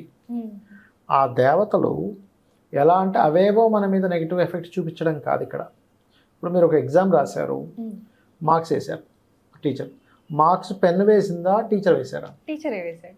ఆ మార్క్స్ ఎలా వచ్చాయి? మీరు రాసినటువంటి నేను రాసినటువంటి ఆన్సర్స్ కరెక్ట్ అయితే వస్తుంది కదా. అలాగే మన కర్మని బట్టి ఒక జాతకుడు వాళ్ళ భార్య చక్కగా ఉన్నా కానీ లేదా భర్త సరిగ్గా ఉన్నా కానీ హింస పెట్టాడు లేదా హింస పెట్టింది అంటే ఖచ్చితంగా నెక్స్ట్ జన్మలో వాళ్ళు అనుభవించాల్సింది ఆ కర్మని. వీళ్ళు ఎంత బాగున్నా అవతల వాళ్ళు హింస పెట్టే వాళ్ళు వీళ్ళకి వస్తారు. అలాగే ఒక టీచర్ని అవమానిస్తున్నావు, నీకు సరైన టీచర్ రాడు, నీకు సరిగ్గా సబ్జెక్ట్ అవ్వదు, లేదా కొంతమందికి రోగం వచ్చేలా నువ్వు చేసావు, లేకపోతే ఇంకేదో కర్మ వల్ల నీకు రోగం వచ్చింది. అంటే ఇదేంటంటే ఇది ఒక పెన్ అనేది రాస్తుంది కానీ పెన్ మీ మార్కులు వేయట్లేదు. పెన్నుని పట్టుకొని రాయించేవాడు ఇంకోటి ఉన్నాడు. అది రాసేవాడు ఎందుకు రాస్తున్నాడు అంటే మీరు రాసిన పేపర్ని బట్టి చూసి మార్క్స్ వేస్తున్నాడు. అలాగే పరమాత్మ ఈ గ్రహం అనేటువంటి దాని మూలంగా మనకి ఫలితాలను అందిస్తున్నాడు. సో ఇవన్నీ కూడా మాధ్యమాలు. పెన్ను గ్రహం అనుకుంటే రాసేవాడు పరమాత్మ అనుకుంటే మీ కర్మ మీరు రాసినటువంటి పేపర్, దాని మీద మార్క్స్ పడుతున్నాయి. సో జ్యోతిషం అనేది కర్మ సిద్ధాంతానికి విరుద్ధమైంది కాదు. కర్మ సిద్ధాంతాన్ని కర్మే జ్యోతిషం అంటే ఏం లేదు, నీ కర్మ నువ్వు ఎలా అనుభవిస్తావు, నువ్వే కర్మ చేసావు ఈ జన్మలో కనీసం మళ్ళీ అలాంటి కర్మలు చెయ్యకు అని చెప్పేది. ఇప్పుడు మనం ఒకసారి ఎగ్జామ్ రాసాం, ఫెయిల్ అయ్యాము, మనం ఏం చేస్తాం? రియలైజేషన్ అవుతాం, లాస్ట్ టైం నేను మిస్టేక్స్ చేశాను, తక్కువ ఏదో చిన్న చిన్న మార్కులే కదా తెలిసాను, కానీ వాటిని వదిలేకుండా రాసి ఉంటే బాగుండేది, నేను లాస్ట్ టైం ఈ రైటింగ్ ఇంప్రూవ్ చేసుకోలేదు, ఇవన్నీ అనుకుంటాం అనుకో. మళ్ళీ సక్సెస్ అవ్వాలంటే నెక్స్ట్ ఎగ్జామ్ నువ్వు సక్సెస్ అవ్వాలంటే ఎలా అయితేనేవి ఇంప్రూవ్ చేసుకోవాలని అనుకుంటావో ఈ జన్మ కర్మలు కూడా జ్యోతిషాస్త్రం చెప్పేది ఏంటంటే నువ్వు ఈ కర్మలు చేసావు, నువ్వు ఇప్పటికైనా ఈ తప్పు చేయకుండా ఉండు. ఇప్పుడే నువ్వు సరిదిద్దుకో. నీకు అన్నదమ్ములతో గొడవలు వస్తున్నాయి, ఎందుకు వస్తున్నాయి? పూర్వజన్మలో అన్నదమ్ములకి ఏదైనా ఇబ్బంది పెట్టావు. వాళ్ళు శత్రువులు ఎక్కడికో పోదు. నీ శత్రుత్వాలు నీ కర్మలను ఎలా వస్తాయంటే నీ ఫ్యామిలీ మెంబర్స్ రూపంలోని, నీ చుట్టాల రూపంలోని, నీ కొలీగ్స్ రూపంలోని, ఇంటి పక్కవాడి రూపంలోనే వచ్చి కూర్చుంటాయి అక్కడ. లేదా మీ ఇంట్లో ఒక్క రూపంలో కూడా వస్తుంది, పిల్లి రూపంలో వస్తుంది, ఇంకోటి ఏదో రూపంలో వస్తుంది. ప్రతి రూపంలోని వచ్చి నీ దగ్గర నుంచి ఆ కర్మని కంప్లీట్ చేసుకుని వెళ్తూ ఉంటాయి అవి. రుణం కూడా అలాగే వస్తుంది రుణమే అంటారు. కర్మ అంటే ఏం లేదు, రుణం రుణానుబంధ రూపేణ పశుపక్షసుతాలయ అంటాం. అది ఓకే గురువుగారు. అంటే జ్యోతిషాస్త్రం ఉన్నది దేనికి అంటే నీకు ఒక రూట్ చూపించడానికి, భయపెట్టడానికి కాదు. నిన్ను భయపెట్టేసి నువ్వు నీ లక్షలు ఖర్చు పెడితే కానీ నీకు కాదు అని చెప్పడం. ఇప్పుడు డబ్బులు ఉన్నాయి, అది వేరు. ఇప్పుడు కొంతమంది బాగా డబ్బులు ఉంటాయి, కోటీశ్వరుల వాళ్ళు అనుకుంటారు లేదంటే నేను హోమం చేయించుకుందాం అనుకున్నా, 2 లక్షలైనా పర్లేదని చేయించుకుంటారు, ఎవరినో పురోహితుని పిలుచుకుంటారు. That is different case. కానీ ఆల్రెడీ ఇబ్బంది పడుతున్నాడు, ఆయన జాబ్ లేకో పెళ్ళవ్వకు సంథింగ్ ఏదో ఇబ్బంది, జాబ్ లేక ఇబ్బంది పడుతున్నాడు. నువ్వు ఇప్పుడు 1,00,000 రూపాయలు పెట్టి పూజ చేసుకుంటే కానీ నీకు జాబ్ రాదు అంటే ఎట్లా? చిన్న రెమెడీ చెప్పాలి, నాన్న ఈ స్తోత్రం చేసుకో. లేదు సార్ నాకు ఆల్రెడీ చాలా డబ్బులు ఉన్నాయండి, పర్లేదు సార్ ఒక హోమం అయినా చేయించుకుందాం సార్, నేను ఒక 10 మంది బ్రాహ్మణులు పిలిచి చేయించుకుందాం అనుకున్నా, 10 మందికి ఉపాధి దొరుకుతుంది, దానివల్ల ఒక ప్రకృతికి మంచిది, నేను ఒక దేవతా సంబంధించిన నేను ఇష్టంగా చేసుకుంటున్నాను అంటే దట్ ఈస్ డిఫరెంట్ థింగ్. డబ్బులు ఉన్నవాడు చేసుకోవడం వేరు, లేని వ్యక్తి అప్పు చేసి అది చేసి ఇది చేసి చేయాల్సిన అవసరం లేదు. ఎందుకంటే పరమాత్మ ఎవరైతే ఉన్నారో మూల పరమాత్మ, మీరు పూజించే ఏ దేవతా స్వరూపమైనా మనకి శ్రీకృష్ణ పరమాత్మ చెప్పినట్టుగా మీరు పత్రమైనను పుష్పమైనను ఫలమైనను ఉదకమైనను ఫలాపేక్ష రహితంగా ఎవరైతే నాకు సమర్పిస్తున్నారో వాటిని నేను ప్రీతిగా స్వీకరిస్తున్నా అన్నాడు. ఫలాపేక్ష రహితం అనే విషయం గుర్తుపెట్టుకోవాలి. ఏ ఫలం ఆశించకుండా ఇవ్వడం, ఖచ్చితంగా మీకు ఫలితం వస్తుంది. మీరు ఖచ్చితంగా జాతకం అంటే జ్యోతిష్కుడి దగ్గరికి వెళ్తే ఒక 1,00,000 రూపాయలు 2 లక్షల పూజ చెప్తాడు, 5 లక్షల పూజ చేయాలి అనేటువంటి జాతకం అవ్వదు. అంటే ఇలాంటి వాళ్ళు సమాజంలో ఎక్కువైపోయేసరికి జ్యోతిషం పైన ఉన్నటువంటి నమ్మకం పోతుంది, ఖచ్చితంగా పోతుంది. ఎట్ ద సేమ్ టైం ఇంకొంతమంది ఈ ఫీల్డ్ అనే కాదమ్మా, అన్ని ఫీల్డ్స్ లో తయారైంది. ఇప్పుడు హాస్పిటల్స్ కూడా చూడండి, చక్కగా ధర్మబద్ధంగా ఉండే డాక్టర్స్ ఉన్నారు, లేరని అట్లా. అసలు ఏ అవసరం లేకపోయినా సరే ఆపరేషన్ చేసే వాళ్ళు ఉన్నారు. మెకానిక్ షాప్స్ చూసుకోండి, ఇప్పుడు మనం కార్ తీసుకుని వెళ్ళాము, అసలు ఏం పోయింది మనకు తెలియదు, సార్ ఇదంతా పోయింది ఒక 50,000 అవుద్ది అంటాడు. అంటే ఏమైపోయిందంటే మనిషికి సొసైటీలో ధనం ఉంటేనే వాడికి గౌరవం దొరుకుతున్నప్పుడు ధనాన్ని సంపాదించడానికి రకరకాల మార్గాలు వెతుక్కుంటున్నాడు. అది ప్రతి ఫీల్డ్లోనూ అవుతుంది. కాస్ట్ ఆఫ్ లివింగ్ పెరిగిపోయింది, జనరల్గా పనిచేస్తే కుదరదు, ఇంకోటి ఏదో రూట్ వెతుక్కోవాలి. సో అందుకని తన యొక్క ఆలోచన విధానం ఈ రకంగా మారుతుంది. అలా కాకుండా కాస్ట్ ఆఫ్ లివింగ్ ఎక్కువ పెరగకుండా ధర్మబద్ధంగా ఉండేవాడిని సొసైటీ ఎక్కువగా కనుక మనం ఆరాధిస్తూ అంటే గుర్తిస్తూ, ధనం ఉన్నవాడిని ధర్మం ఉన్నవాడిని గుర్తిస్తూ ఉంటే ధర్మంగా ఉండడానికి కష్టపడతాడు. ఇప్పుడు సోషల్ మీడియా ద్వారా నేను ఏ రోజు ఒక 4 రోజుల్లో ఫేమస్ అయిపోవచ్చు అన్నప్పుడు ఏం చేస్తున్నారు ఇవాళ రేపు సోషల్ మీడియా ఏదో వైరల్ అవుతున్నారు కావాలని, ఏదో మాటనేసి, అంటే జనాల్లోకి నేను వెళ్ళిపోతాను. కానీ నువ్వు ఎలా వెళ్తున్నావు, నువ్వు మంచిగా వెళ్తున్నావా, ఎలా వెళ్తున్నావు అనేది తెలియట్లేదు. నేను గుర్తిస్తున్నారు కానీ ఎలా గుర్తిస్తున్నారు? ఒక దొంగని గుర్తిస్తారు, పోలీసుని గుర్తిస్తారు. అవునా కదా? సో మామూలుగా ఈ రోజుల్లో ఎక్కువగా ఈ జ్యోతిషం అనే పేరుతోని సోషల్ మీడియాలో కూడా ఎక్కువగా ఫేమస్ అవ్వడానికి ప్రయత్నించే వాళ్ళు ఉన్నారు, దీన్ని మిస్యూజ్ చేసుకునే వాళ్ళు. సో దానివల్ల జ్యోతిష్ శాస్త్రం మీద నమ్మకం పోతుంది. ఇంకో వైపు చూస్తే అంటే ఇలాంటి వాటి వల్ల దీన్ని నమ్మాలా నమ్మొద్దా అనే విషయాన్ని పక్కన పెట్టి అసలు దీని గురించి అసలు తెలుసుకోకపోవడమే మంచిది అని ఇదంతా సైన్స్ కాదు అన్నట్టుగా ఫిక్స్ అయిపోతున్నారు. ఏమవుద్దంటేనమ్మా ఒకటే, ఇక్కడ మనకేంటంటే సరైన జ్యోతిష్కుని పట్టుకోవాలి మీరు ఎప్పుడు కూడా. సరైన జ్యోతిష్కుడు ఎలా చెప్తాడు, మనం ఎలా గుర్తించడం అంటే మనం చెప్పకముందే ఆయన కొన్ని అంశాలు మనకి ప్రిడిక్షన్స్ ఇస్తాడు. ఏది ఇలాంటివి కాదు, ఏది నువ్వు మంచిదానివి, నువ్వు నలుగురికి పెడతావు, నీ దగ్గర అందరూ తింటారు, నీ దగ్గర అందరూ తినేసి వెళ్ళిపోతారు, నిన్ను తిట్టిపోతారు, ఇవి కాదు. ఇవన్నీ జనరల్గా చెప్తారు. అది కాదు, నీ లైఫ్లో అసలు ఏంటి, నీ నేచర్ ఏంటి, మీ ఫాదర్ ఏంటి, మీ మదర్ ఏంటి, నీకు ఒకవేళ ఎడ్యుకేషన్ డిస్టర్బ్ అయితే ఎప్పుడు అయింది, ఒకవేళ అవ్వకపోతే ఏంటి, అసలు ఫ్యూచర్ ఎలా ఉంది, ఇవన్నీ పాస్ట్ ప్రిడిక్షన్స్ కొన్ని చెప్తారు. అంటే మీరు ఏమీ చెప్పకముందు చెప్పేటువంటి తత్వం జ్యోతిషాస్త్రానికి ఉంది. ఆ శాస్త్రం యొక్క వాల్యూస్ అవన్నీ కూడా అవి చెప్పగలిగితేనే జ్యోతిష్కుడు. అంతేగాని ఊరికనే నీకు ఏళ్ళనాటి నడుస్తుంది కదా అయిపోయింది నీకు ఏం చేసినా కలిసి రావట్లేదు. అంటే కామన్గా ఎలా ఉంటుందంటే ఒక ఆస్ట్రాలజీకి వెళ్ళినప్పుడు 99% ఆఫ్ పీపుల్ ప్రాబ్లంలో ఉన్న వాళ్ళు వెళ్తారమ్మా. అవునండి నిజమేనండి ఏం చేసినా కలిసి రావట్లేదు అనగానే ఒక పూజ, అది కాదు శాస్త్రం అంటే. ఏదో పూజ పెట్టి పూజ చేయడం తప్పనట్ల. ఓ పురోహితుడు ధర్మబద్ధంగా దానికి ఎంత కావాలో అంత తీసుకొని చేయడం ఇది ధర్మమే, అందులో తప్పేం లేదు.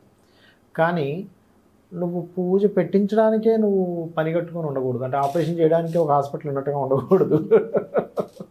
అలా ఏంటంటే ముందు చెప్పగలుగుతాడు. మీ జాతకం చూసి మీ తండ్రి గారంటే ఇప్పుడు కావాలంటే మీ జాతకం ఇచ్చినా మీ తండ్రి గారంటే నేను చెప్పగలను, అందులో ఎటువంటి డౌట్ లేదు. మీ మదర్ ఏంటి, వాళ్ళ నేచర్స్ ఏంటి, వాళ్ళు ఎలా ఉంటారు, ఎవ్రీథింగ్ మన జాతకంలో ఉంటుంది అంటా నేను. అది సో అంటే ఇప్పుడు ఒక డాక్టర్ దగ్గరికి వెళ్తే ఉన్న వ్యాధిని పోగొట్టి ఇంకా మళ్ళీ ఇంకొన్ని రోగాలు రాకుండా ఎలా అయితే రెమెడీస్ చెప్తారో జాగ్రత్తలు చెప్తారు, ఒక డైలీ లైఫ్ రెజిమెన్ ఎలా పెట్టుకోవాలి, దినచర్య అనేది ఎలా ఉండాలి అని డాక్టర్ చెప్తాడో, అలానే మన లైఫ్ స్టైల్ ఎలా ఉంటే మంచిది అని చెప్పేవాడి. అంతే అమ్మా. ఇప్పుడు సింపుల్, ఇప్పుడు మనం డాక్టర్ దగ్గరికి వెళ్ళకుండా ఉండాలంటే ఏం చెప్తారు, రోజు పొద్దున్నే లేవండి, ఎక్సర్సైజ్ చేయండి, హెల్దీ ఫుడ్ తినండి, ఆల్కహాలిక్ తీసుకోకండి, అదేవిధంగా సిగరెట్ తాగకండి, ఇట్లా కొన్ని చెప్తారు. అవి కనుక మీరు పాటించగలిగితే ఖచ్చితంగా బాగుంటుందంట. కానీ కొన్నిసార్లు ఏమో జెనెటిక్గా వస్తాయి కొన్ని. వీళ్ళు ఎంత బాగున్నా ఏదో ఒక రోగం వస్తుంది, దట్ ఈస్ జెనెటిక్. అలాగే నేనేమంటానంటే మీరు మీ ఇష్టదేవత ఎవరు, లేకపోతే మీకు పంచమ స్థానాన్ని అంటే మీ పూర్వజన్మ కర్మను తగ్గించే దేవతా స్వరూపం ఎవరో తెలుసుకొని జస్ట్ మీరు అది పాటించగలిగితే చాలు, ఎవరి దగ్గరికి వెళ్ళక్కర్లేదు. మీరు ఇష్టదైవం వీరే అని ఎలా తెలుస్తుంది గురువుగారు? మీకు ఆ దేవత దగ్గరికి వెళ్ళగానే తెలియకుండానే మీకు ఆ ఫీల్ కలుగుతుందమ్మా. అంటే ఒక దేవత కాకుండా చాలా మంది దేవతలు కొంతమంది, అంటే ఎందుకు కలుగుతుందో చెప్తాను నేను మీకు. మనం ఏదైతే ఉపాసన చేస్తామో పూర్వజన్మల్లో, ఆ ఉపాసన ఫలితం వల్ల మనకి అక్కడికి వెళ్ళగానే ఆ ఫీల్ కలుగుతుంది. కొంతమంది కళ్ళలో నీళ్ళు వస్తాయి, కళ్ళలో నీళ్ళు తిరుగుతాయి, అబ్బాయి ఇక్కడ ఉండాలనిపిస్తుంది అంటారు. అది ఒక మార్గం. రెండవది మీ జన్మజాతకంలో పంచమ అధిపతి అంటారు. అంటే 5th లార్డ్ ఎలా ఉన్నాడో చూసుకొని, 5th లార్డ్ ఎవరికి పోర్ట్ఫోలియో ఇచ్చాడో చూస్తే ఆ 5th లార్డే మీకు మంత్రకారకుడు, అంటే ఆ దేవత మీకు ఫలిస్తుందని అర్థం. రెండవది మీ యొక్క పూర్వజన్మ కర్మల్ని, రుణము రోగము శత్రుత్వాలను తగ్గించే కారకుడు ఆయనే అవుతాడు. చాలామందికి 5th లార్డ్ వక్రించిన గ్రహంతో సంబంధాలు ఉన్నప్పుడు, లేదా 5th లార్డ్ ఉండే నక్షత్రం వక్రించినప్పుడు ఆటో ఇమ్యూనిటీ డిజార్డర్స్ వస్తాయి. అందుకే వాళ్ళకి ఆటో ఇమ్యూనిటీ డిజార్డర్ విన్నారు ఎప్పుడైనా? వాళ్ళ రోగ నిరోధక శక్తి వాళ్ళ మీద దాడి చేస్తూ ఉంటుంది.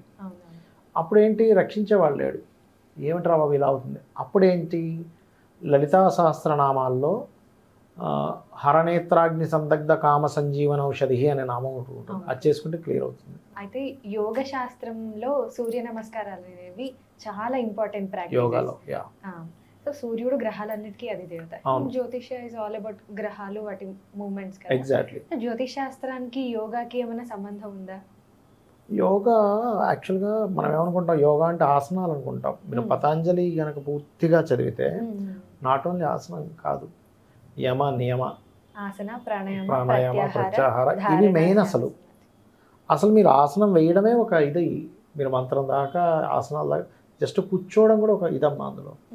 అసలు అందులో ఏంటి, నువ్వు శుచిగా ఉండాలి, నీకు అంతర్గతంగాను బాహ్యంగా కూడా నువ్వు ఎంతో బాగుండాలని చెప్తుంటాడు అందులో. అసలు అవి ఫస్ట్, అసలు యమనియమాలు మెయిన్. అసలు యమనియమాలు మెయిన్. అసలు ఆ బేసిక్స్ ఎవరికి చూసుకోవట్లే. అయితే అలా ఎప్పుడైతే ఉన్నావు, నువ్వు ధర్మబద్ధంగా బతుకుతావుగా, అందులో చెప్పిందంతా ఏంటంటే ధర్మబద్ధంగా బ్రతికే వివరణ ఇచ్చాడు పతంజలి. అండి ఎంతసేపు మనం ఏమనుకుంటాం, ఎక్సైజ్ పోస్టర్స్ అనుకుంటాం, కాదు. అది తెలుసుకుంటే నిజంగా జ్యోతిష్ శాస్త్రంకి దానికి లింక్ ఉన్నట్టు. ఎందుకంటే జ్యోతిష్ శాస్త్రం చెప్పేది కూడా నీ ధర్మం ఏమిటి, నువ్వు ఎందుకు పుట్టావు, నువ్వు ఈ కర్మ అనుభవించాలి, లేకపోతే ఈ కర్మను నువ్వు ఎలా అయితే సునాయాసంగా అనుభవించగలవు, ఏ దేవత ఆరాధన చేసుకుంటే నువ్వు ఆ కర్మను అనుభవించే శక్తి ఆ దేవత ఎలా ఇస్తుందని చెప్పేది జ్యోతిష్ శాస్త్రం.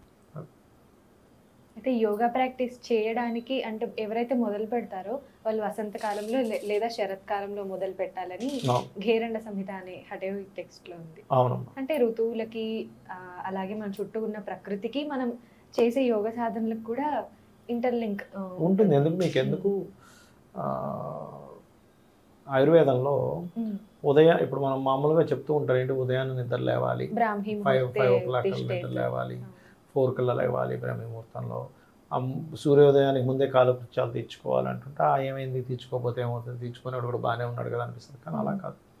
అపాన వాయువు అని ఉంటుంది, అది సూర్యోదయానికి ముందే విడుదలవుతుంది. లేకపోతే ఏమవుతుందంటే సూర్యోదయం అయిన తర్వాత నువ్వు కనుక టాయిలెట్కి వెళ్తే అది లోపల నుంచి సరిగ్గా బయటికి పోదు. అప్పుడు ఏమవుతుంది, నీకు అది హెల్త్ ఇష్యూ కారణం అవుతుంది ఆయుర్వేదం పరంగా. అందుకని మనం వాళ్ళు దాన్ని దృష్టిలో పెట్టుకొని సూర్యోదయం అయిన తర్వాత సూర్యుడు ఉదయిస్తున్నప్పుడు ఉదయించి ఉండగా నువ్వు ఇట్లాంటి మల సంబంధమైన పనులు చేయకూడదు. కాబట్టి ఏదో ఇంకా విరోచనాలు పట్టుకున్న ఎవడికో పాపం 2-3 సార్లు వస్తే తప్పదు. అది దట్ ఈస్ డిఫరెంట్ కేస్. ఇవన్నిటిని దృష్టిలో పెట్టుకొని చెప్పినాం ఇవన్నీ కూడా. అర్థమైందమ్మా? అది సో జ్యోతిష్యంలో ఆరోగ్యపరంగా కూడా మనకి ఖచ్చితంగా ఇప్పుడు ఎందుకు లైఫ్ మీకు స్టైల్ ఎలా ఉండాలనే మీకు జ్యోతిషాస్త్రంలో ఇక్కడ ఫలానా సమయంలో అనారోగ్యం వస్తుందని కూడా ఉంటుంది. ఇప్పుడు మీ దగ్గరికి వచ్చే ముందే కారులో ఒక అతనితో మాట్లాడేటప్పుడు అవును సార్ కరెక్టే, ఎందుకు వచ్చింది నాకు అప్పుడు అంటే నేను వివరించా ఇక్కడ ఆరోగ్యపరంగా ఎందుకు వస్తుంది, దాన్ని నువ్వు ఎట్లా సెట్ చేసుకోవాలి. Because of 4th and 6th lord combination అనారోగ్యాన్ని ఇస్తుంది. ఎందుకు 4 ఎందుకు అంటే 6 ఈజ్ రోగం, 4 అనేటువంటి నీ మనసు. అందుకే చూడండి, మనం మనసు మీదకి ఎక్కువగా తీసుకున్నాం అనుకోండి ఏదైనా, ఇంకా పెరుగుతూ ఉంటుంది ఆ రోగం. నువ్వు మనసుకు తీసుకోకుండా ఉంటాడు డాక్టర్, నువ్వు మర్చిపోయా, నువ్వు నిద్రపోయా అంటుంటాడు. సైకోసోమాటిక్ డిజార్డర్స్ ఉంటాయి కదా మరి ఉంటున్నాను. ఇప్పుడు చాలా మందికి ఉన్నటువంటి సందేహం ఒకటి, పుట్టినరోజులు పెళ్లి రోజులు ఇవన్నీ కూడా కొంతమంది చాలా గ్రాండ్ గా సెలబ్రేట్ చేసుకుంటారు, ఇంకొంతమంది ఎక్కువగా పట్టించుకోరు. ఒక వ్యక్తి జీవితంలో ఈ 2 రోజులు అనేవి నిజంగా అంత విశేషమైనవా? ఆ రోజుల్ని మనం ఎలా విశేషంగా గడపాలి? ఆ రోజుల్లో ఏం చేయాలి? పుట్టినరోజు విశేషమే, ఎందుకంటే చెప్తాగానండి, మనిషి జన్మ అన్నిటికంటే గొప్పదని చెప్తూ ఉంటారు. దుర్లభం భారతీయ జన్మ దుర్లభం అంటారు కదా. అంటే మరి మనిషి జన్మగా ఎత్తినందుకు ఆ యొక్క పరమాత్మ నిన్నేదో ఒక పర్పస్ మీద పుట్టించాడుగా. నువ్వు అన్ని ప్రాణుల కంటే ఏది గొప్పదంటే మనిషి జన్మ. మరి మనుష్య జన్మగా పుట్టినందుకు నువ్వు సెలబ్రేట్ చేసుకో ఒకటి. మరి పెళ్లి రోజు ఎందుకు సెలబ్రేట్ చేసుకోవాలి అంటే, నువ్వు చేసేటువంటి ఏ కర్మకైనా కూడా నువ్వు కొన్ని క్రతువులు ఉంటాయి, భార్య ఉండాలి పక్కన, లేకపోతే కుదరదు. మనకి రామాయణంలో కూడా సీతాదేవి అడవులకు వెళ్ళినప్పుడు ఒక బంగారు సీతను పక్కన పెట్టుకుంటాడు. అందుకని నువ్వు చేసేటువంటి ధర్మ కార్యాలకి నీ జీవిత భాగస్వామి ఉంటేనే దానికి అర్హత. కాబట్టి అందుకు నువ్వు మ్యారేజ్ డేని సెలబ్రేట్ చేసుకోవాలి. అయితే ఇక్కడ ఏంటంటే, ఈ మ్యారేజ్ డేని సెలబ్రేషన్ పక్కన పెట్టండి, అసలు మ్యారేజ్లో నిలబట్టడం లేదు. కారణాలు ఏమిటి అంటే, మనం ఒక క్యాలిక్యులేటివ్, మన జ్యోతిషాస్త్రపరంగా అయితే వాడికి ఇందాక నేను చెప్పాను మీకు అసలు ఏమిటి సరైన టైంలో చేసుకోవాలా వద్దా అని. ప్రాబ్లం ఏమొస్తుందంటే, ఇక్కడ మనిషి ఎక్కడా కూడా అంటే ఒక వ్యక్తిని నేను వివాహం చేసుకుంటున్నాను, తనను హ్యాపీగా ఉంచాలి అనే ఫీల్తో ఎంటర్ అవ్వట్లేదు. నేను హ్యాపీగా ఉంటానా ఉండనా. ఇప్పుడు నాకు చాలామంది కూడా జాతకం వచ్చినప్పుడు అడుగుతుంటారు, ఏమంటే నేను ఈ అమ్మాయిని చేసుకుంటే నాకు బాగుంటుందా, లేకపోతే ఈ అబ్బాయిని చేసుకుంటే బాగుంటుందా, నన్ను నా దగ్గరికి వచ్చేవాళ్ళు నన్ను బాగా చూసుకుంటారని అడుగుతూ ఉంటారు. నేను ఒకటే చెప్తాను, అసలు ఫస్ట్ మీరు బాగా చూసుకుంటారు అనుకోండి. ఇప్పుడు మీరు మాట్లాడే మాటను బట్టి కదా అవతల వాడు మీకు గౌరవం ఇస్తాడు. మీరు చక్కగా పలకరించారు, మిమ్మల్ని బాగా పలకరిస్తారు. మీరు రఫ్గా పలకరించారు, రెస్పాన్స్ కూడా అలాగే ఉంటుంది. అలాంటప్పుడు నేను అనేది ఏంటంటే, స్త్రీ అయినా పురుషుడైనా ఫస్ట్ మీ మైండ్లో ఉంచుకోవాల్సింది మన అనే ఫీలింగ్తో పెట్టుకోవాలి. ఇవాళ రేపు ఏమైపోయిందంటే, సొసైటీ పాడైపోయేసరికే అమ్మో ఎంతకాలం కలిసి ఉంటామో అని ముందు నుంచే నీ డబ్బులు వేరు నా డబ్బులు వేరు, ఎందుకంటే ఖర్చు పెట్టేస్తే మరి ఇంతకాలం ఖర్చు పెట్టానుగా, విడిపోతే పరిస్థితి ఏంటి, ఆ డబ్బులు వెనక్కి రావుగా. అలాగే ఏం కొనుక్కున్నా ఏం చేసినా వీళ్ళకి సేవ్ చేసుకోవడం, స్వార్థంగా ఉండడం. ముందు నుంచే రేపు పొద్దున్న నాకు ఒకవేళ విడాకులు వస్తే ఏ లాయర్ని కలవాలి, ఎవరు బెస్ట్ అనుకుని ముందు నుంచే స్కెచ్ చేసుకోవడం, ఇలాంటివన్నీ జరుగుతున్నాయి. ఒకటి. రెండవది, ఒకప్పుడు మనకి సెల్ ఫోన్ ఉండేది కాదు. ఇప్పుడు ఈ సెల్ ఫోన్ పుణ్యమా అంటూ అమ్మాయి ఇంకా ఆ ఇంట్లోకి అడుగు పెట్టిన క్షణం నుంచి తల్లిగారు ఫోన్ చేస్తూ ఉంటారు, లేకపోతే తల్లి అమ్మాయి తరపు కావచ్చు అబ్బాయి తరపు కావచ్చు ఫోన్ చేశారు, ఎలా ఉందిరా అమ్మాయి ఏం చేస్తుంది, లేదా అబ్బాయి ఏం చేస్తున్నాడు. 24 గంటలు వాళ్ళకి కావాలి. మరి 24 గంటలు ఏదో ఒకటి అడుగుతుంటే ఏదో ఒకటి చెప్పాలిగా. ఈ అమ్మాయి కానీ అబ్బాయి కానీ, అవును అమ్మాయి వాళ్ళ నిద్ర లేవలేదు అని చెప్పొచ్చు అబ్బాయి, లేకపోతే ఏంటో కోపడుతున్నాడు అని చెప్పొచ్చు, అడుగుతున్నారు కాబట్టి. ఇంకా దానికి వాళ్ళు అక్కడి నుంచి ట్రైనింగ్ ఇవ్వడం. అస్సలు నన్ను అడిగితే 99% ఆఫ్ కేసెస్ మధ్యలో దూరిన వ్యక్తుల వల్ల విడిపోతారు, వెళ్ళకూడదు. ఇంకోటి, చాలామందికి తెలియని విషయం ఏంటంటే, భార్యాభర్త పెళ్లి చేసుకున్న తర్వాత, అంటే ఇద్దరు స్త్రీ పురుషులు వివాహం అయిన తర్వాత ఎట్టి పరిస్థితుల్లో కూడా వాళ్ళకి చెప్పకూడని మాట ఒకటి ఉంది. ఏమిటది అంటే వాళ్ళు ఫోన్ చేసి అమ్మాయి ఇట్లా అవుతుందని చెప్పినప్పుడు లేదా నాన్నకు అమ్మకు చెప్పుకున్నప్పుడు నువ్వు అడ్జస్ట్ అవ్వాలని అసలు చెప్పొద్దు అంటా నేను.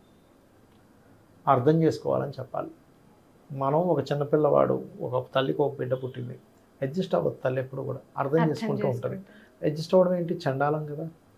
అడ్జస్ట్ ఎప్పుడు అవుతాం, మనకు సీటు దొరకకపోతే ఉన్న సీట్లో కూర్చుంటాం, అడ్జస్ట్ అవ్వడం అంటాం. మనిషితో ఒక రిలేషన్, ఒక జీవితాంతం ఒక మనిషిని నువ్వు తీసుకొని వెళ్తున్నావు నీ లైఫ్లోకి, జీవితాంతం కలిసి ఉండాలనుకునేటువంటి ఒక బాండింగ్లోకి నువ్వు వెళ్ళినప్పుడు అడ్జస్ట్మెంట్ కాదు అక్కడ కావాల్సింది, అర్థం చేసుకోవడం కావాలి. అడ్జస్ట్ అవుతున్నాను, అడ్జస్ట్ అవ్వాలనే వర్డ్ కనుక వాళ్ళకి ఎక్కిందంటే మైండ్లోకి, ఓహో నా జీవితం అయిపోయిందనమాట, నేను ఇంతే అనమాట అనే ఫీలింగ్ వస్తుంది. అలా గనక ఎవరైనా వాళ్ళ లైఫ్లో ఎంటర్ అయ్యారు మ్యారేజ్ లైఫ్లోకి, వాళ్ళు హ్యాపీగా ఉంటారు.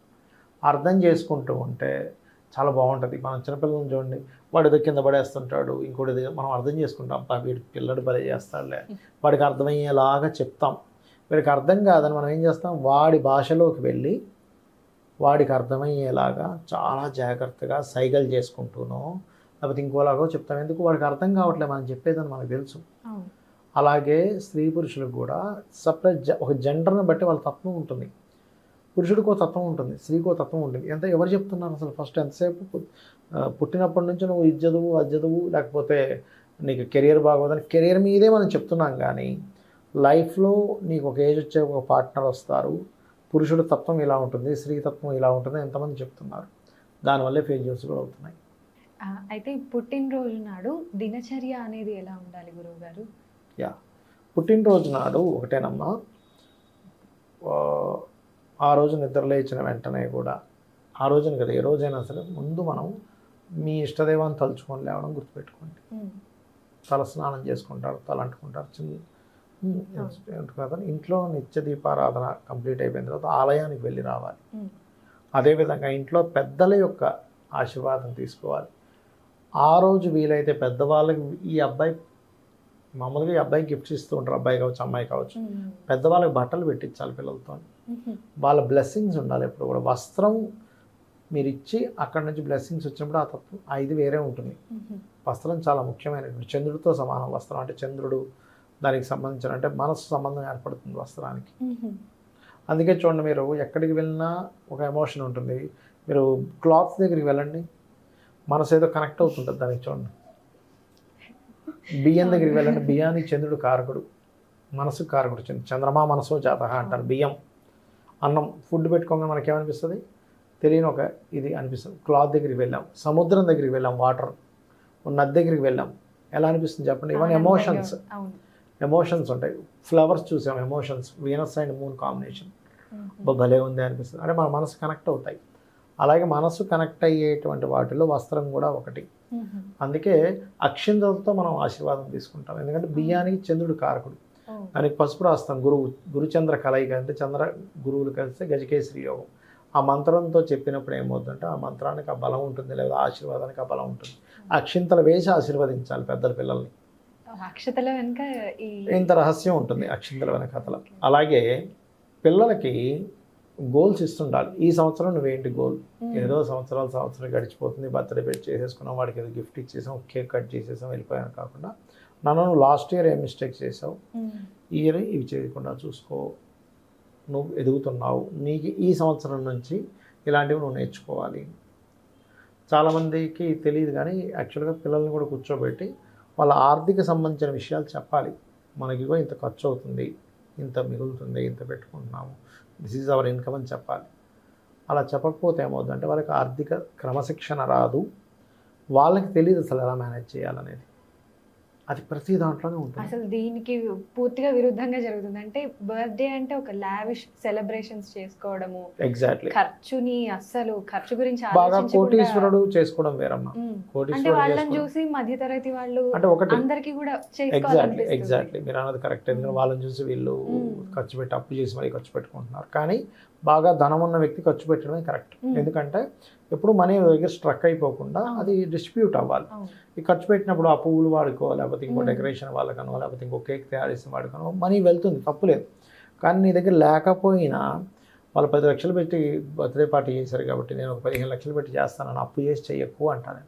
నిన్ను ఎవడేమనుకోడు, ఆ ఒక్కరోజు ఆహవోహ అంటారు, తర్వాత నీకు రేపొద్దు నీకు డబ్బులు లేవంటే నీకు డబ్బులు ఎక్కువే ఆ రోజు ఖర్చు పెట్టావు అంటారు. కానీ ఎవరు కూడా అయ్యో ఆ రోజు నువ్వు ఖర్చు పెట్టావుగా ఇగో తీసుకో 10,000 అండు. ఎవడో అండు. నీ డబ్బులు ఎక్కువే ఖర్చు పెట్టావు, నువ్వు లెక్క చూసుకోలేదు, నాకేం పోయింది అంటాడు. కాబట్టి ఇటువంటి తప్పులు అస్సలు చేయకూడదు. చాలామంది ఇటువంటి తప్పులు చేసి డబ్బులు లేక అప్పులు తీర్చుకోలేక అయ్యో దేవుడు లేడు అంటారు. నువ్వు స్వయంకృప అపరాధం అది. నువ్వు క్యాలిక్యులేషన్ సరిగ్గా చేసుకోకుండా, నువ్వు ధనాన్ని సరిగ్గా వినియోగించుకోకుండా ఎక్కువ అప్పులు చేసి ఎక్కువ ఖర్చు పెట్టేసి లగ్జరీకి పోయి నువ్వంతా ఖర్చు పెట్టేసి దేవుడు లేడు, ఏంటో ఈ మంత్రం చదువుకోమన్నారు నాకేం పెద్దగా పని చేయట్లేదు, ఏంటో ఇది ఇలా అవుతుంది అని అనుకోవడం తప్పంటా నేను. నువ్వు ఫాస్ట్గా వెళ్ళిపోయి గుద్దేసి దేవుడు లేడు అనుకుంటే ఎట్లా, నువ్వు వేలు పెట్టి దేవుడు లేదంటే ఎట్లా, ఇప్పుడు కరెంట్లో వేలు పెడతాం షాక్ కొడుతుంది. దేవుడు ఉన్నాడు మన మనసులో. అంటే మనకి భగవద్గీతలో చెప్తాడు ఆయన, మీరు భుజించు భక్ష్య భోక్ష లేక్ష పదార్థాలను జీర్ణం చేస్తున్నా అంటాడు. మరి అలాంటి మిషన్ అసలు ఉందా ఇప్పటివరకు? మీరు ఎటువంటి పదార్థం వేసినా రక్తంగాను మలంగాను మూత్రంగాను వైటమిన్స్ గాను మారే మిషన్ ఒకటి చూపించండి. అంత గొప్ప లోపలుండి చక్కగా ఆయన అన్నీ చేస్తూ ఉన్నాడు. గురువుగారు, పుట్టినరోజు అనేది దీని గురించే చాలా డౌట్స్ ఉంటాయి అసలు. అంటే ఇంగ్లీష్ క్యాలెండర్ ప్రకారమే అందరూ ఈ మంత్ లో ఈ డేట్ రోజు అని చేసుకుంటాం. కానీ ఆ ఇంగ్లీష్ క్యాలెండర్ అనేది మన అంటే మన పంచాంగం అంత అక్యురేట్ కాదు కదా. అందుకే సర్వసాధారణంగా నక్షత్రం ప్రకారం చేసుకోవాలా, తిథి ప్రకారం చేసుకోవాలా అని కన్ఫ్యూజన్ కూడా ఒకటి ఉంది. తిథి పరంగా చేసుకోవాలి. అపరకర్మలైనా మన ఈ బర్త్డే ఫంక్షన్స్ అయినా తిథి. నక్షత్రం ప్రకారం చేసుకున్న తప్పు అంటే నక్షత్రము కలవదు అక్కడ మీకు సరిగ్గా. తిథే మెయిన్. పలానా మాసము నక్షత్రం మీకు ప్రతి నెల వస్తుంది. ప్రతి నెల చేసుకుంటారా? చేసుకోరు కదా. మాసం, ఏ మాసము ఏ తిథి, ఆ రెండు కలయిక ఒకసారి జరుగుతుంది సంవత్సరంలో. ఇవి ప్రతిసారి కలుస్తూనే ఉంటాయి. ప్రతి నెలకు ఒకసారి అశ్విని నక్షత్రం వస్తుంది, భరణి నక్షత్రం వస్తుంది, కృతిక వస్తుంది. అలా కాదుగా ప్రతి నెల చేస్తూ కూర్చోలేరుగా. ఏ మాసంలో పుట్టారు? ఆశ్వీజ మాసం త్రయోదశి అనుకోండి. ఆశ్వీజ మాసం త్రయోదశి రోజు నేను పుట్టాను. ఆశ్వీజ మాత్రం త్రయోదశి వచ్చినప్పుడు మీరు బర్త్డే చేసుకుంటాం. ఆ రోజే మేము పుట్టిన నక్షత్రం కూడా వచ్చే అవకాశం ఉందా? రాదు రాదు రాదు రాదు.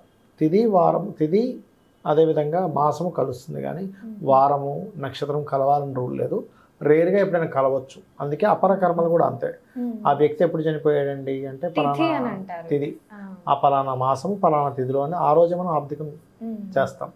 కాబట్టి మాసము అండ్ తిథి ఇవి ప్రధానమమ్మ. నక్షత్రము అవి కాదు. నక్షత్రం ఏంటంటే మీ నక్షత్రం ఏమిటి, మీరు ఏ నక్షత్రం ఉన్నప్పుడు మీ జన్మం జరిగింది అని తెలుసుకోవడానికి. ఇందులో ఇంకొక విషయం ఉంది, మీరు అడిగారు కాబట్టి చెప్తున్నాను. చాలామంది నక్షత్రం బట్టి పేరు పెట్టుకుంటారు, అదే పేరు పిలుచుకుంటుంటారు. కానీ ఎక్కడా శాస్త్రంలో నక్షత్రం బట్టి పెట్టే పేరుని పిలవద్దు అని చెప్పింది శాస్త్రం. నక్షత్రనామము అంటారు. నక్షత్రనామము వ్యవహారిక నామం. అంటే మిమ్మల్ని పిలిచే పేరు వేరే ఉండాలి, మీ నక్షత్రనామం వేరుగా పెట్టుకుని అది పక్కన పెట్టుకోవాలి. మిమ్మల్ని ఎవరైనా అడిగారు మీ నక్షత్రనామం ఏంటంటే ఇదని చెప్పాలి, మీ వ్యవహారిక నామం ఏదంటే ఇదని చెప్పాలి. వ్యవహారంలో ఉండే పేరు వేరు, నక్షత్రం పరంగా ఉండే పేరు వేరుని పెట్టుకోవాలి. చాలామంది తెలియక నక్షత్ర నామాన్ని వ్యవహారిక నామంగా మార్చుకుని ఉంటారు. ఇప్పుడు మనకి శ్రీరామచంద్రమూర్తి ఏ నక్షత్రంలో పుట్టారు? మరి ఆయన పేరేంటి? రాముడు. రామ అనేది ఏ నక్షత్రంలో వస్తుంది? చిత్తా నక్షత్రంలో వస్తుంది, తులారాశిలో వస్తుంది. మరి అప్పుడు పండితులు లేరా? శ్రీకృష్ణ పరమాత్మ నక్షత్రం ఏంటి? రోహిణి. ఆయన పెట్టుకున్న పేరేంటి? కృష్ణ. రకారమే, అది కూడా చిత్తా నక్షత్రంలోకి వస్తుంది. మరి అదే కరెక్ట్ అయితే మరి వాళ్ళు పెట్టుకునే వాళ్ళుగా. కాబట్టి అది నక్షత్రనామం వేరుగా పెట్టుకుని వ్యవహారిక నామం వేరుగా పెట్టుకోవాలి. ఈ బర్త్డేస్ అన్నీ కూడా తిథి మాసపరంగా చేసుకోవాలి. లేదంటే అది మాకు తెలియదు అనుకుంటే డేట్ ఆఫ్ బర్త్ పరంగా చేసుకోవచ్చు, తప్పేం కాదు అది. కాకపోతే ఏంటంటే మనం ఎందుకు పుట్టామని తెలుసుకోవాలి. బర్త్డే చేసుకోవడం కాదు, మనం ఎందుకు పుట్టాము, పర్పస్ ఆఫ్ లైఫ్ తెలుసుకోవాలి. అంతేగాని బర్త్డే చేసుకోవడం వల్ల ఎవరికి ఒదిగేది ఏం లేదు. కేకులు చేపడికి ఒక కేక్ అమ్ముడుపోద్ది, నలుగురు ఫ్రెండ్స్కి 4 ముక్కలు కేకులు వెళ్తాయి, అంతేమీ చేయలేదు. నీ పర్పస్ తెలుసుకుంటే, నువ్వు ఎలా జీవించాలో తెలుసుకుంటే నీ పక్కన ఉన్నవాడు సంతోషంగా ఉంటాడు. నువ్వు పుట్టినందుకు నీకు ఒక సార్థకత ఉంటుంది. నీ జన్మని ఎలా సార్థకత చేసుకోవాలి, నువ్వు ఎలాగ సాధన చేసుకోవాలి. ఎంతసేపు నేను ఈ గుడికి వెళ్తే నాకేదో కలిసి వస్తుంది, ఈ గుడికి వెళ్ళకపోతే బాగుంటుంది కాదు. నువ్వు ఏం సాధన చేస్తావు, సాధన చేసి ఇప్పుడు ఎంతసేపు ఈ మనిషి జన్మలోనే కాకుండా ఇంకొంచెం పై జన్మలు ఉంటాయి. నువ్వు అక్కడికి ఎలా చేరుకుంటావు, ఒక సిద్ధుడిగా మారుతావా, ఒక దేవతగా మారుతావా, ఒక ఎలా మారుతావు అనే దాంట్లో ఇప్పుడు సూర్యభగవానుడు ఉన్నాడు. ఒకప్పుడు మనిషి సూర్యుడు కూడా తపోశక్తి వల్ల సూర్యుడిగా మారాడు. అయితే జ్యోతిషం అనగానే కొంతమంది ఎలాంటి కొంచెం ఎక్స్ట్రీమ్ లెవెల్లో కూడా ఆలోచిస్తారు. అంటే అడుగడుగున అమ్మో రాహుకాలం, అమ్మో దుర్ముహూర్తం, అయ్యో నాకు యమగండం లేదంటే జలగండం, అంటే ఇట్లాంటి గండాల గురించి ఆలోచిస్తూ ప్రతి క్షణం వాటి మీదే ధ్యాస ఉంటుంది. భయంతో, డిసప్పాయింట్మెంట్తో, డెస్పరేషన్తో బ్రతుకుతూ ఉంటారు. అలాంటి వాళ్ళ గురించి, అంటే అలాంటి వాళ్ళని మీరు చూసే ఉంటారు. అలాంటి వాళ్ళని చూసినప్పుడు ఇంకా అమ్మో ఈ జ్యోతిషం అంటే ఇంకా కొంచెం మిస్టరీ లాగా అనిపిస్తుంది. అదంతా మనకి అవసరం అన్ని లేదు. జ్యోతిష్యాలు అవ్వవు. ఇక్కడ మీరు అర్థం చేసుకోవాల్సింది ఏంటంటే అన్ని జ్యోతిష్యం కిందకి రావు. అది కొంత నీ మూఢనమ్మకం అవుతుంటుంది, అది నీ మూఢత్వం అవుతూ ఉంటుంది. జ్యోతిష్యం అంటే ఏంటంటే నువ్వు పుట్టినటువంటి డేటు, టైము, ప్లేస్ తీసుకొని నువ్వు జన్మించినప్పుడు ఉన్నటువంటి గ్రహాల యొక్క స్థితిని బట్టి నీ లైఫ్ స్టైల్ ఎలా మలుచుకోవాలి, నువ్వు ఎప్పుడు వివాహం చేసుకోవాలి, ఎప్పుడు ఇన్వెస్ట్మెంట్ చేయాలి, లేకపోతే నీ లైఫ్లో నువ్వు దేనికోసం పుట్టావు, నీ పర్పస్ ఏమిటి, నువ్వు ఏ కర్మ వల్ల నువ్వు ఇది అనుభవిస్తున్నావు, దానికి నువ్వు ఏ దేవత ఆరాధన చేసుకోవాలనే కంప్లీట్గా నీ లైఫ్ గురించి చెప్పేది. నువ్వు ప్రతి క్షణము ప్రతిదానికి చూసుకోవాల్సిన అవసరం లేదు. ఇంపార్టెంట్, ఇప్పుడు ఒక అగ్రిమెంట్ చేయడానికి వెళ్తున్నావు, ఒక ల్యాండ్ రిజిస్ట్రేషన్ చేసుకోవాలి, లేకపోతే ఒక నిశ్చితార్థం కోసం ఒక పెళ్లి ముహూర్తం పెట్టుకుంటున్నాం, లేకపోతే ఇంకోటి ఏదో విదేశాలకు వెళ్ళబోతున్నాం. లైఫ్లో మెయిన్ ఈవెంట్స్ ఉంటాయి కొన్ని. మొదటి రోజు ఉద్యోగంలో జాయిన్ అవుతున్నావు, అప్పుడు కొంచెం ఆ యొక్క సమయం బాగుందో లేదో చూసుకోవడం వరకే. నీకు నిత్య దైనందిక కర్మలు చేయడానికి జ్యోతిశాస్త్రం. ఇప్పుడు ఒకసారి గృహప్రవేశం చేశాము, ప్రతిరోజు ముహూర్తం చూడంగా ఇంట్లోంచి లోపలికి వెళ్ళడానికి, లోపల నుంచి బయటికి రావడానికి. అలా చూసేవాళ్ళు కూడా ఉంటారు. ఇంకా అలా చూసేవాళ్ళు వాడు ఇంట్లో ఉండలేడు ఫస్ట్. అలా ఏంటంటే ప్రతిదానికి చూడక్కర్లేదు. ఇప్పుడు ఏం లేదమ్మా, ఇప్పుడు డాక్టర్ గారి దగ్గరికి వెళ్తాం, వెళ్ళి సంథింగ్ హెల్త్ బాగాలేదన్నప్పుడు వెళ్ళి దానికి సంబంధించిన చెకప్ చేయించుకొని మనం ట్యాబ్లెట్, ఇంజెక్షన్ తీసుకొని వచ్చేస్తాం, అయిపోయింది. అదే ప్రతిరోజు డాక్టర్ గారి దగ్గరికి లేవండి నా ఆరోగ్యం ఎలా ఉందంటారు, బాగానే ఉందంటే ఎప్పుడు క్రిటికల్ కండిషన్లో ఉన్నప్పుడు, అంటే ఒక బ్యాక్ టైం నడుస్తుంటుంది కొంతమందికి. అప్పుడు ఏమవుతుందంటే నేను చెప్తాను, ఏమండి మీరు ఈ టైంలో ఏం చేసేదైనా కొంచెం చూసుకొని చేయండి అంటాం. బాగా క్రిటికల్, హై షుగర్ అయిపోయింది మనిషికి, ఏం తినాలన్నా జాగ్రత్త చూసుకొని తినాలి, ఒక మీటర్ పెట్టుకుంటారు. ఏం తింటే కాప్స్ పెరుగుతున్నాయి, ఏం తింటే మంచిది అది తెలుసుకొని తింటారు. That is different case. ఐసీయూలో ఉన్న వ్యక్తిని మానిటర్ చేస్తూ ఉంటారు. అదేంటి క్రిటికల్ కేసులో ఉన్నప్పుడు. అలాగే జ్యోతిషాస్త్రంలో క్రిటికల్ కేసు అంటే ఏంటంటే కంప్లీట్ బ్యాక్ టైం నడుస్తుంది. అప్పుడు బాబు నువ్వు ఈ పనులు చేయకు, రోడ్డు మీద నడిచేటప్పుడు చూసుకొని నడువు, వాహనం మీద స్పీడ్గా వెళ్ళకు, అగ్ని దోషం ఉంటే అగ్ని సంబంధించిన వాడికి జాగ్రత్తగా ఉండు, నీటి దోషం ఉంటే, జలదోషం ఉంటే జల ప్రదేశాల్లో వెళ్ళినప్పుడు జాగ్రత్తగా ఉండాలి. పర్టికులర్ టైమ్స్ కొన్ని ఉంటాయి, ఈ పర్టికులర్ ఇయర్, ఈ పర్టికులర్ మంత్, ఈ పర్టికులర్ ఈ 6 months ఇక్కడ జాగ్రత్తగా ఉండనప్పుడు అప్పుడు కొంచెం అలర్ట్గా ఉండాలి. అంతేగా జీవితాంతం భయపడుతూ ఉండడానికి కాదు జ్యోతిశాస్త్రం. అలాగే ఇంకొకటి ఏంటంటే చాలామంది ఇప్పుడు ప్రిడిక్షన్స్ చెప్పేటప్పుడు లేకపోతే తెలుసుకునేటప్పుడు అయ్యా మీరు భయపెడుతున్నారంటారు, మీరు ఆశపెడుతున్నారంటారు. నేను ఒకటే చెప్తా, ఇప్పుడు మనం రోడ్డు మీద వెళ్తున్నామమ్మా, ఒక దగ్గర ఒక కర్వ్ ఉంది, కర్వ్ ఉన్నప్పుడు గవర్నమెంట్ ఏం చేస్తుంది, ఇక్కడ కర్వ్ ఉంది మీరు స్లో చేసుకోండి అని చెప్తుంది. ఇప్పుడు మీరు ఆ కర్వ్ లిమిట్స్ తగ్గించుకోండి అని చెప్తుంది. అది బోర్డు చూడంగా చిచి ఇంత ఫాస్ట్గా వెళ్తున్నాను, నన్ను కర్వ్ ఉందని బోర్డు పెట్టి నా మనోభావాలు దెబ్బతీశాడు అని అనుకొని అక్కడ కూర్చొని ఏడుస్తావా? మంచిగా చెప్పాడు కదా అని వెళ్తావా? ముందు జాగ్రత్త అని అనుకుంటా. అంతేగాని నా మనోభావాలు దెబ్బతిన్నాయి, గవర్నమెంట్ ఇట్లా చేస్తుంది, నేను ఫాస్ట్గా వెళ్తున్నాను, 80 స్పీడ్లో వెళ్తుంటే సడన్గా వచ్చి నన్ను 20 స్పీడ్ తగ్గించేశాడు, ఇప్పుడు నా మనశ్శాంతి కోల్పోవడానికి బోర్డే అనుకుంటే ఎట్లా? అలాగే శాస్త్రంలో కూడా నువ్వు చేసిన కర్మ వల్ల ఇక్కడ ఇలా ఉంది కాబట్టి నువ్వు ఇక్కడ జాగ్రత్తగా ఉండని చెప్పడం జరుగుతుంది. హెల్త్ జాగ్రత్తగా చూసుకో, ఇన్వెస్ట్మెంట్స్ అంటే ప్రతిదానికి ఒక టైం ఉంటుందమ్మా. ఇన్వెస్ట్మెంట్ స్థానం అనేది ఉంటుంది ఒకటి, 12వ స్థానం, దానికి నెగటివ్ ట్రిగర్ అవుతుంది ఆ పర్టికులర్ మహాదశ అంతర్దశ, ఆ టైంలో నువ్వు ఇన్వెస్ట్మెంట్ చేయకూడదు.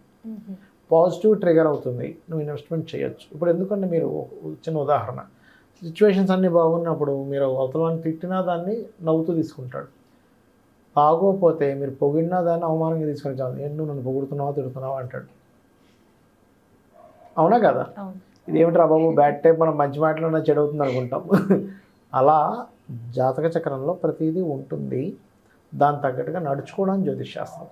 అంతేగాని భయపడడానికో భయపెట్టడానికో కాదు. ఒక మెడికల్ లాగే, ఒక కౌన్సిలింగ్ లాగే, ఒక ఫ్యూచర్ని చూపించే జ్యోతి అంటే దీపం, నీకు ముందేముందని చెప్పేది, దారి చూపిస్తుంది, జాగ్రత్తగా ఉండమని. అంటే ఏం లేదు, సింపుల్. ఇప్పుడు ఏదో ఐడియా వచ్చింది, నేను పలానా షాప్ పెట్టేసారు, అదైపోతుంది ఇదైపోతుంది, అసలు నీకు అందులో కలిసి వస్తుందో లేదో చెప్తుంది జ్యోతిషాస్త్రం. తెలుసుకొని నీకు ఏది కలిసి ఉందో అది చేసావు, నీకు టైము శ్రమ, మనీ అన్నీ కలిసి వచ్చాయిగా. అది అది చాలా స్పష్టంగా చెప్తుంది. అనుమానంగానో అలా ఉండదు అంటా నేను. అలా చెప్పేదానికి మనకి శాస్త్రం అక్కర్లేమన్నా, ఎవరు పడితే వాడు చెప్పొచ్చు, చేయండి, ట్రై చేయండి, చూడండి అని. అది కాదంటా నేను. స్పష్టంగా క్లారిటీగా మీకు కన్ఫామ్గా చెప్పేదాన్ని జ్యోతిష్ శాస్త్రం అంటారు. అయితే గురుగారు, ఒక్కొక్క రాశికి ఒక్కొక్క అదృష్ట రంగు, అదృష్ట రత్నం ఇలాంటివి ఉంటాయి. అది జనరల్గా ఉంటుందమ్మా, కానీ పర్సనల్ చార్టే చూసుకోవాలి ఎప్పుడు కూడా. అంటే ఒక్కొక్క ఇండివిజువల్ కి ఇప్పుడు మీ జన్మజాతకంలో సన్ బాగున్నాడు అనుకోండి, అప్పుడు మీ అదృష్ట రంగు ఆరెంజ్ అవుతుంది, మీ అదృష్ట రత్నం కెంపు అవుతుంది, మీ అదృష్టం యొక్క నెంబర్ 1 అవుతుంది. మూన్ బాగున్నాడు అప్పుడు మీ జన్మజాతకంలో బాగుండడం బాగోపోవడం అంటే ఏంటో మీకు క్లారిటీ ఇస్తాను. పాప గ్రహాలతో లేడు బాగున్నట్టు. పాపగ్రహాలు అంటే ఇప్పుడు శని కుజ, లేకపోతే శని రాహు, లేకపోతే ఆ జాతకుడికి శుభగ్రహమైన పాప ఫలితం ఇస్తుంది ఒక్కోసారి. అలాంటి వాటితో కాంబినేషన్ ఉంది, అప్పుడు మీకు అది మంచి ఫలితం ఇవ్వదు. అందుకని దాన్ని బట్టి వాళ్ళు అదృష్ట రత్నము, అదృష్ట రంగు ఇవన్నీ ఎంచుకుంటారు. అదృష్ట దిశ ఏమో మీ పేరు బట్టి ఉంటుంది.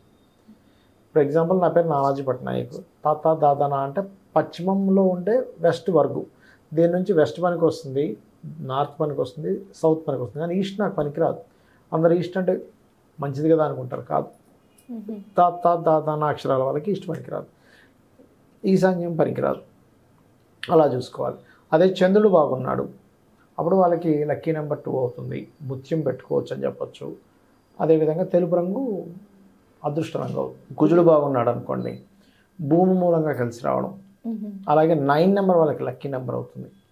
అదేవిధంగా వాళ్ళకి రెడ్ కలర్ లక్కీ కలర్ అవుతుంది.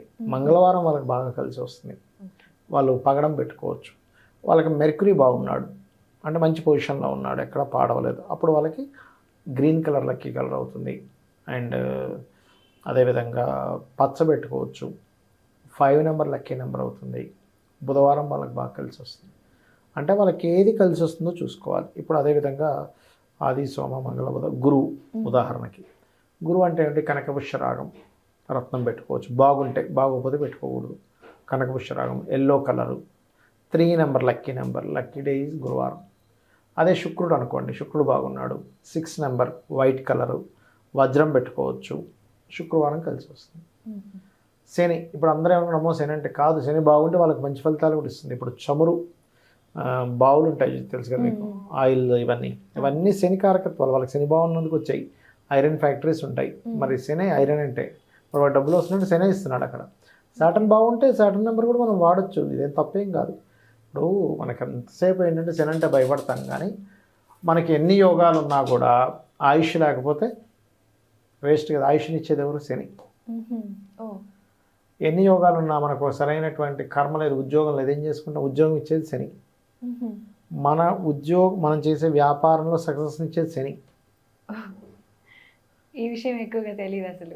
అంటే కాయిన్స్ వన్ సైడే తెలుసు, బట్ ఇంకోటి కూడా ఉంటుంది. ఇప్పుడు టీచర్ అంటే కొడతాడు అని చూసి, కొట్టేటప్పుడు టీచర్ని చూసి టీచర్ అంటే కొడతాడు అనుకుంటాం, కానీ టీచర్ విద్యా బుద్ధులు నేర్పిస్తాడనే వ్యక్తి. టీచర్ అంటే ఎంతో నాలెడ్జ్ నేర్పిస్తాడు. నేను కోణంలో టీచర్ని చూస్తే అమ్మ టీచర్ అంటే నేర్పిస్తాడు. అలా కాకుండా వాళ్ళ తమ్ముడు ఒకసారి వెళ్ళాడు ఈయనతో పాటు, చిన్న పిల్లడు, ఈయన వెళ్ళగానే లేట్ వెళ్ళాడని టీచరు 2 దెబ్బలు వేసాడు. టీచర్ అంటే బెత్తం పట్టుకుని కొడతాడు. ఇదే మనం చూసాం. శని అంటే ఇబ్బంది పెడతాడు, ఇంతే అనుకుంటున్నాం. కాదు, శని అంటే కర్మకారకుడు, మీకు మంచి కర్మలు కూడా ఆయన ఇస్తాడు. ధర్మబద్ధంగా బతికేటువంటి యోగాన్ని ఇచ్చేది కూడా ఆయనే. ఆయన కాకపోతే గురువుతో కలవాలి. అలా ఇప్పుడు శని బాగున్నాడు, బ్లూ కలర్ గుడ్. అలాగే అందరూ అంటున్నామో బ్లాక్ వేసుకోకూడదు. బ్లాక్ తప్పని కాదు, మీకు పనికి రాకపోతేనే. ఇప్పుడు వైట్ వేసుకున్నా, వైట్కి శుక్రుడు బాగాలేడు అనుకోండి, వైట్ వేసుకున్నా ఇబ్బంది. అంటే ఏదైనా ఆ ఇండివిజువల్ చార్ట్లో ఉండేటువంటి ప్లానెట్ ఎలా ఉందో ఆ కండిషన్ని బట్టి మనం ఓకే చేయాలి, కానీ గుడ్డిగా వెళ్ళకూడదు. ఇప్పుడు బ్లడ్ ఉందమ్మా, రకరకాలు ఉంటాయి. మరి బి పాజిటివ్ అని తీసుకెళ్ళి ఇంకోటి ఏదో కలుపుతానంటే బ్లడ్ అంతా రెడ్గానే ఉందంటే కాదు, దట్ ఈస్ డిఫరెంట్. అట్లాగే ఇది కూడా అంతే. శనివారం వాళ్ళకి కలిసి వస్తుంది, శని కనుక బాగుంటే 8 నెంబర్ కలిసి వస్తుంది. కాకపోతే జనరల్గా ఏంటంటే శని అంటే లేట్ అవుతుంది అనే ఇది మాత్రం కొంత ఉంటుంది, ఉండదని నేను చెప్పట్లేదు. మందుడు అంటారు, ఎందుకంటే సోలార్ సిస్టంలో కూడా అతను ఒక రౌండ్ వేయడానికి 30 సంవత్సరాలు పడుతుంది. మిగతా గ్రహాల కన్నిటికి చంద్రుడికి 30 రోజులు అయితే 30 సంవత్సరాలు పడుతుంది, స్లో మూవింగ్ ప్లానెట్. అలాగే రాహు, ఛాయాగ్రహాలు, ఈ 2 రాహుకేతువులు 2 కూడా సో 4 నెంబర్ సిమెంట్ కలర్, అలాగే శనివారం దీనికి కూడా ప్రతీక, గోమేధికం పెట్టుకోవచ్చు. ఇప్పుడు నీలం పెట్టుకోవచ్చా లేదా అంటే శనికి సంబంధించిన నీలం, వాళ్ళకి శని బాగుంటే నీలం పెట్టుకోవచ్చు, తప్పేం కాదు. అలాగే కేతు 7 నెంబర్ కేతు, అదేవిధంగా వీళ్ళకి మంగళవారం బాగా కలిసి వస్తుంది, వైడూర్యం పెట్టుకోవచ్చు, చేసుకోవచ్చు. ఇక్కడ ఏంటంటే ఈ ప్లానెట్ ఖచ్చితంగా రిజల్ట్ ఇస్తుందా ఇవ్వదా అంటే మంచి రిజల్ట్స్ ఈ ప్లానెట్స్ ఇస్తే ఈ ప్లానెట్స్ ఇవ్వని ఉండదు. మీ జన్మజాతకంలో ఉండేటువంటి మీరు చేసుకున్న పూర్వజన్మ కర్మని బట్టి మీకు ఉండే పుణ్యాన్ని బట్టి ఆ ప్లానెట్ ఆ రిజల్ట్ ఇస్తుంది. ఇప్పుడు కొంతమందికి తండ్రే శత్రువు అవుతాడు, కొంతమందికి మరి శుభగ్రహం శుక్రుడు అంటే శుభగ్రహం మరి వాడికి పెళ్ళే ఇబ్బంది అవుతుంది. మరి శుభగ్రహం శుక్రుడిగా అందరికీ పెళ్ళి బాగుండాలిగా, అందరికీ భార్యతో బాగుండాలిగా. ఎందుకు? పూర్వజన్మలో భార్యని ఇబ్బంది పెట్టాడు, ఇప్పుడు భార్య లకలకం అనుకుంటూ చంద్రముఖి వస్తుంది, తప్పదు ఇంకా అక్కడ. అర్థమైందమ్మా? అట్లా అయితే ఇక్కడ ఏంటంటే నేను చెప్పేది ఒకటే, మీరు ఈ ప్లానెట్ మీ జన్మజాతకంలో ఎలా ఉందో చూసుకోండి. ఆ ప్లానెట్ బాగుంటే అది శని అయినా రాహు అయినా కేతు అయినా మంచి ఫలితమే ఇస్తుంది. ఆ ప్లానెట్ బాగోకపోతే శుక్రుడైనా గురువైనా రవైనా బుధుడైనా బ్యాడ్ ఫలితాలు ఇస్తాడు. ఇది గుర్తుపెట్టుకొని దీనికి తగ్గట్టుగా మీరు ముందుకు వెళ్తూ ఉండాలి. ఇది పర్ఫెక్ట్ శాస్త్రం అంటే. గురువుగారు, ఇప్పుడు మోడర్న్ ఆస్ట్రాలజీ, మన జ్యోతిష్ శాస్త్రము, వీటి మధ్య తేడా ఏంటి? అంటే అసలు మీరు మోడర్న్ ఆస్ట్రాలజీ అంటే ఏమనుకుంటున్నారు చెప్పండి ఫస్ట్ కొంతసేపు. అంటే మీరు అనుకున్నది అంటే పేర్లు వేరుగా ఉంటాయి కదా, అంటే వాళ్ళ ఆలోచన విధానం వేరుగా ఉంటుంది. ఈ ప్లానెట్స్ ముందు 9 అన్నారు, ఇప్పుడు 8 అంటున్నారు, ప్లూటోని తీసి పక్కన పెట్టారు. లేదు, ఫస్ట్ నుంచి 9 మనకి వేల సంవత్సరాల నుంచి కూడా 9 నవగ్రహాలు. మీరు ఉన్నారమ్మా. మన నవగ్రహాలు అంటే ఈ 9 ప్లానెట్స్ అనేవి డిఫరెంట్ గా ఉంటాయి కదా. అదే ఉండవు. ఇప్పుడు మీరు ఉన్నారమ్మా, చీర కట్టుకున్నారు, డ్రెస్ వేసుకున్నారు, లేకపోతే ఇంకోటి జీన్స్ పెట్టు టీ షర్ట్ వేసుకున్నారు, మీరు మారిపోరుగా. మీరు వేసుకున్న కలర్ మారింది, మీ డ్రెస్ స్టైల్ మారింది, మీరేగా. మీరు ఎన్ని డ్రెస్సులు వేసుకున్నా మీరు ఎలా మారరో ప్లానెట్స్ పేర్లు మార్చుకుంటారేమో కానీ ప్లానెట్స్ మారవు.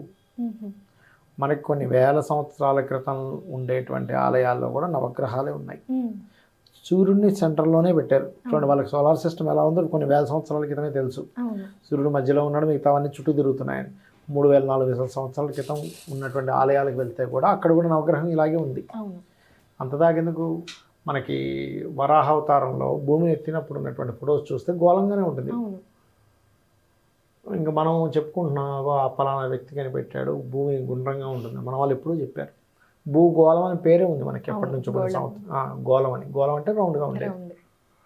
కాబట్టి ఏంటంటే పేర్లు మార్చుకుంటారేమో మోడర్న్ ఆస్ట్రాలజీ అని, లేకపోతే ఇదేముండదు. కాకపోతే ఏంటంటే ఇంకొంచెం అక్యురేట్గా ఏం చెప్పచ్చు, ఇంకొంచెం టెక్నికల్గా ఎలా. ఇప్పుడు పాతకాలంలో ఒక జాతకం చెప్పాలంటే వాళ్ళు డేట్ ఆఫ్ బర్త్ ఇచ్చి వెళ్తే అన్ని గణించి లెక్కలు కట్టి ఏ గ్రహం ఎక్కడ ఉంది, ఎంత గడిచింది, దశలు ఎంత కలిచారు, మొత్తం లెక్కలు కట్టి పేపర్ మీద రాసుకొని 1 డేనో 2 డేనో హాఫ్ డేనో ఒక 2-3 గంటల్లో టైం తీసుకొని మళ్ళీ చెప్పేవారు. ఇప్పుడు ఎలా ఉంది, కంప్యూటర్లో కడితే మీ ప్లానటరీ పొజిషన్స్ వచ్చేస్తున్నాయి. అంటే ఏంటంటే కొంచెం సాఫ్ట్వేర్ పరంగా అప్డేట్ అయ్యాం.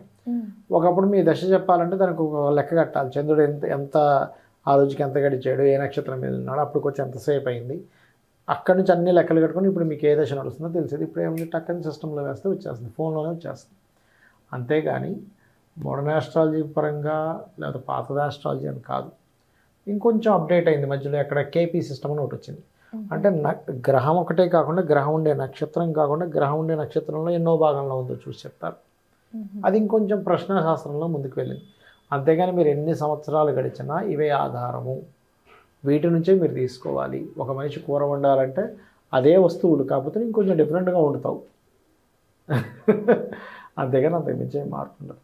అలాగే ఈ జ్యోతిష్ శాస్త్రం అనేది ఇప్పుడున్న మోడర్న్ జనరేషన్ మా అందరికీ కూడా జ్యోతిష్ శాస్త్రం యొక్క పాత్ర ఏంటి అంటే, చాలా మందికి మా రాశి ఏంటి, మా నక్షత్రం ఏంటి, నక్షత్రం పాదం ఏంటి, గణం ఏంటి, ఇలాంటివి ఏవి ఐడియా ఉండవు.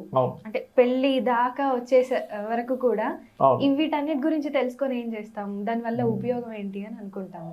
సో వీటి గురించి ఎంతవరకు తెలుసుకోవాలి, జ్యోతిషం యొక్క పాత్ర ఏంటి మా డైలీ లైఫ్లో, మా జీవితాల్లో అంటే ఏం చెప్తారు? ఒకటేనమ్మా, ఇప్పుడు మీరు ఉన్నారు, మీరు ఒక బిజినెస్ పెట్టాలనుకుంటున్నారు అనుకోండి, మీరు ఏం చేస్తారు? ఫస్ట్ అసలు ఆ బిజినెస్కి ఎంత డిమాండ్ ఉంది, లేకపోతే ఆ బిజినెస్కి ఎంత కాంపిటీషన్ ఉంది, జనాలకి ఆ సర్వీసెస్ మీద ఎంత అవగాహన ఉంది, ఉన్న దాంట్లో మనం ఎలా వెళ్తే మనం సక్సెస్ అవ్వగలమో ఒక మెథడ్ ఉంటుంది. మీరు ఒక క్యాలిక్యులేషన్ వేసుకుంటారు, ఒక లెక్క రాసుకుంటారు.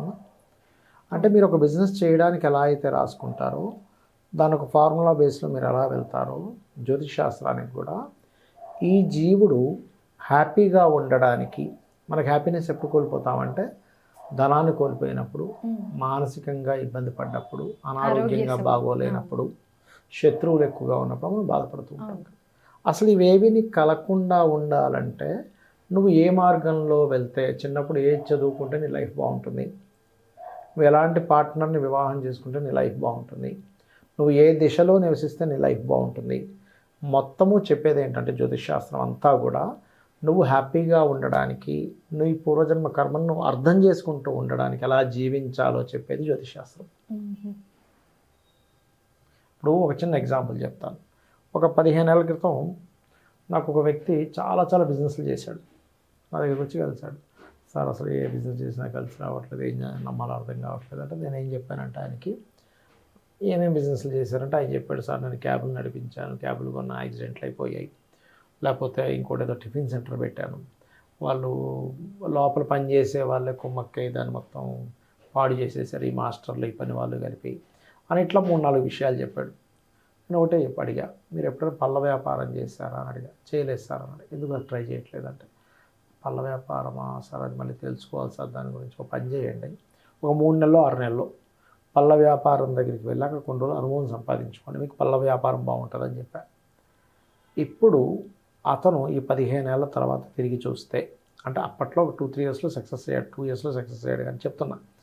ఇప్పుడు అతనికి మీరు నమ్ముతారో నమ్మరు 4 కార్లు ఉన్నాయి, 4 ఇళ్ళు ఉన్నాయి, ప్రతి దగ్గర ఒక పళ్ళ వ్యాపారం ఉందండి, ప్రతి ఏరియాలో. అంటే నేను అనేది ఏంటంటే, మరి ఆయన ఒక 12 సంవత్సరాల పాటు రకరకాల బిజినెస్లు చేసి నష్టపోవడం కరెక్టా, అసలు ముందే ఇతనికి పళ్ళ వ్యాపారం పనికి వస్తుందా, అందులోకి వెళ్ళడం కరెక్టా? ఇప్పుడు జ్యోతిష్ శాస్త్రం వల్ల లాభం ఉందా, నష్టం ఉందా? లాభమే ఉంది. కాబట్టి జ్యోతిష్ శాస్త్రం అంటే ఎంతసేపు ఇవాళ రేపు జరుగుతున్నటువంటి విషయం ఏంటంటే, నీకు ఆ దోషం ఉంది, నువ్వు చేయించుకో, లేకపోతే నీకు నష్టం జరుగుతుంది అని భయపెట్టే జ్యోతిష్యం కాదు, నీకు మార్గాన్ని చూపించే జ్యోతిష్ శాస్త్రం. నువ్వేం చదవాలి, పిల్లవాడు ఎందుకు చదవలేకపోతున్నాడు, అయ్యో పిల్లడు చదవట్లేదు, ఎందుకు చదవట్లేదు, పలానా ప్లానెట్ ఎఫెక్ట్, పూర్వజన్మ కర్మ. సో దానికి ఏం దానం, చిన్న దానం ఇస్తే తగ్గిపోతుంది, ఓ మంత్రం చేసుకుంటే క్లియర్ అవుతుంది. లలిత సహస్రనామాల్లో చాలా ఉన్నాయి. ఇప్పుడు హయగ్రీవ స్తోత్రం చేసుకోండి, చక్కగా మీకు ఆ జ్ఞానం వస్తుంది, ఎందుకు చదవాలి, ఎందుకు చెప్తున్నారని. ఏమవుతుందంటే అసలు అది చదువుకుంటే ఏంటనేది తెలియదు పిల్లవాడికి. ఏంటో నన్ను హింస పెడుతున్నారు, స్కూల్కి తీసుకుపోతున్నారు, ఈ పుస్తకాలు చదవమంటారు, రాయమంటారు, ఏంటో అర్థం కాదు. వాల్యూ తెలియకపోవడం వల్ల. ఎలా అంటే పిల్లవాడికి బంగారం బిస్కెట్ ఇచ్చాం, ఓ పెద్ద ఆయనకి ఇచ్చాం, ఇద్దరిలో ఎవరు దాన్ని వాల్యుబుల్గా తీసుకుంటారు? పెద్దవాళ్ళకే తెలుస్తుంది. దీని వాల్యూ తెలుసు కాబట్టి. వాల్యూస్ తెలియకపోవడం వల్ల అట్లా అనుకుంటున్నాము. జ్యోతిష్ శాస్త్రము కూడా మనకి ఎటువైపు వెళ్ళాలి అని చెప్పి స్పష్టంగా చెప్పేటువంటి శాస్త్రం అమ్మాయి. నీ లైఫ్ నువ్వు ఎలా సరిదిద్దుకోవాలి చెప్పేది జ్యోతిష్ శాస్త్రం అంటే. అంతే, ఎగ్జాక్ట్లీ. శ్రీమాత్రే నమః. థ్యాంక్ యూ సో మచ్ గురువు గారు. చాలా ఇంట్రెస్టింగ్ క్వశ్చన్స్కి చాలా ఎన్లైట్నింగ్ ఆన్సర్స్ ఇచ్చారు. అంటే జస్ట్ కామన్గా అందరూ అడిగే ప్రశ్నలు కాకుండా ఎన్నో ఎగ్జైటింగ్ క్వశ్చన్స్ ఇక్కడ అడిగాము. సో ఇంటర్వ్యూని అందరూ కూడా పూర్తిగా చూడండి. అండ్ గురువుగారు చెప్పినటువంటి ఎన్నో ఇంట్రెస్టింగ్ పాయింట్స్, చాలా అద్భుతమైనవి, చాలా అవసరమైన ఉపయోగకరమైన విషయాలు తెలుసుకుంటారని ఆశిస్తున్నాను. నమస్తే.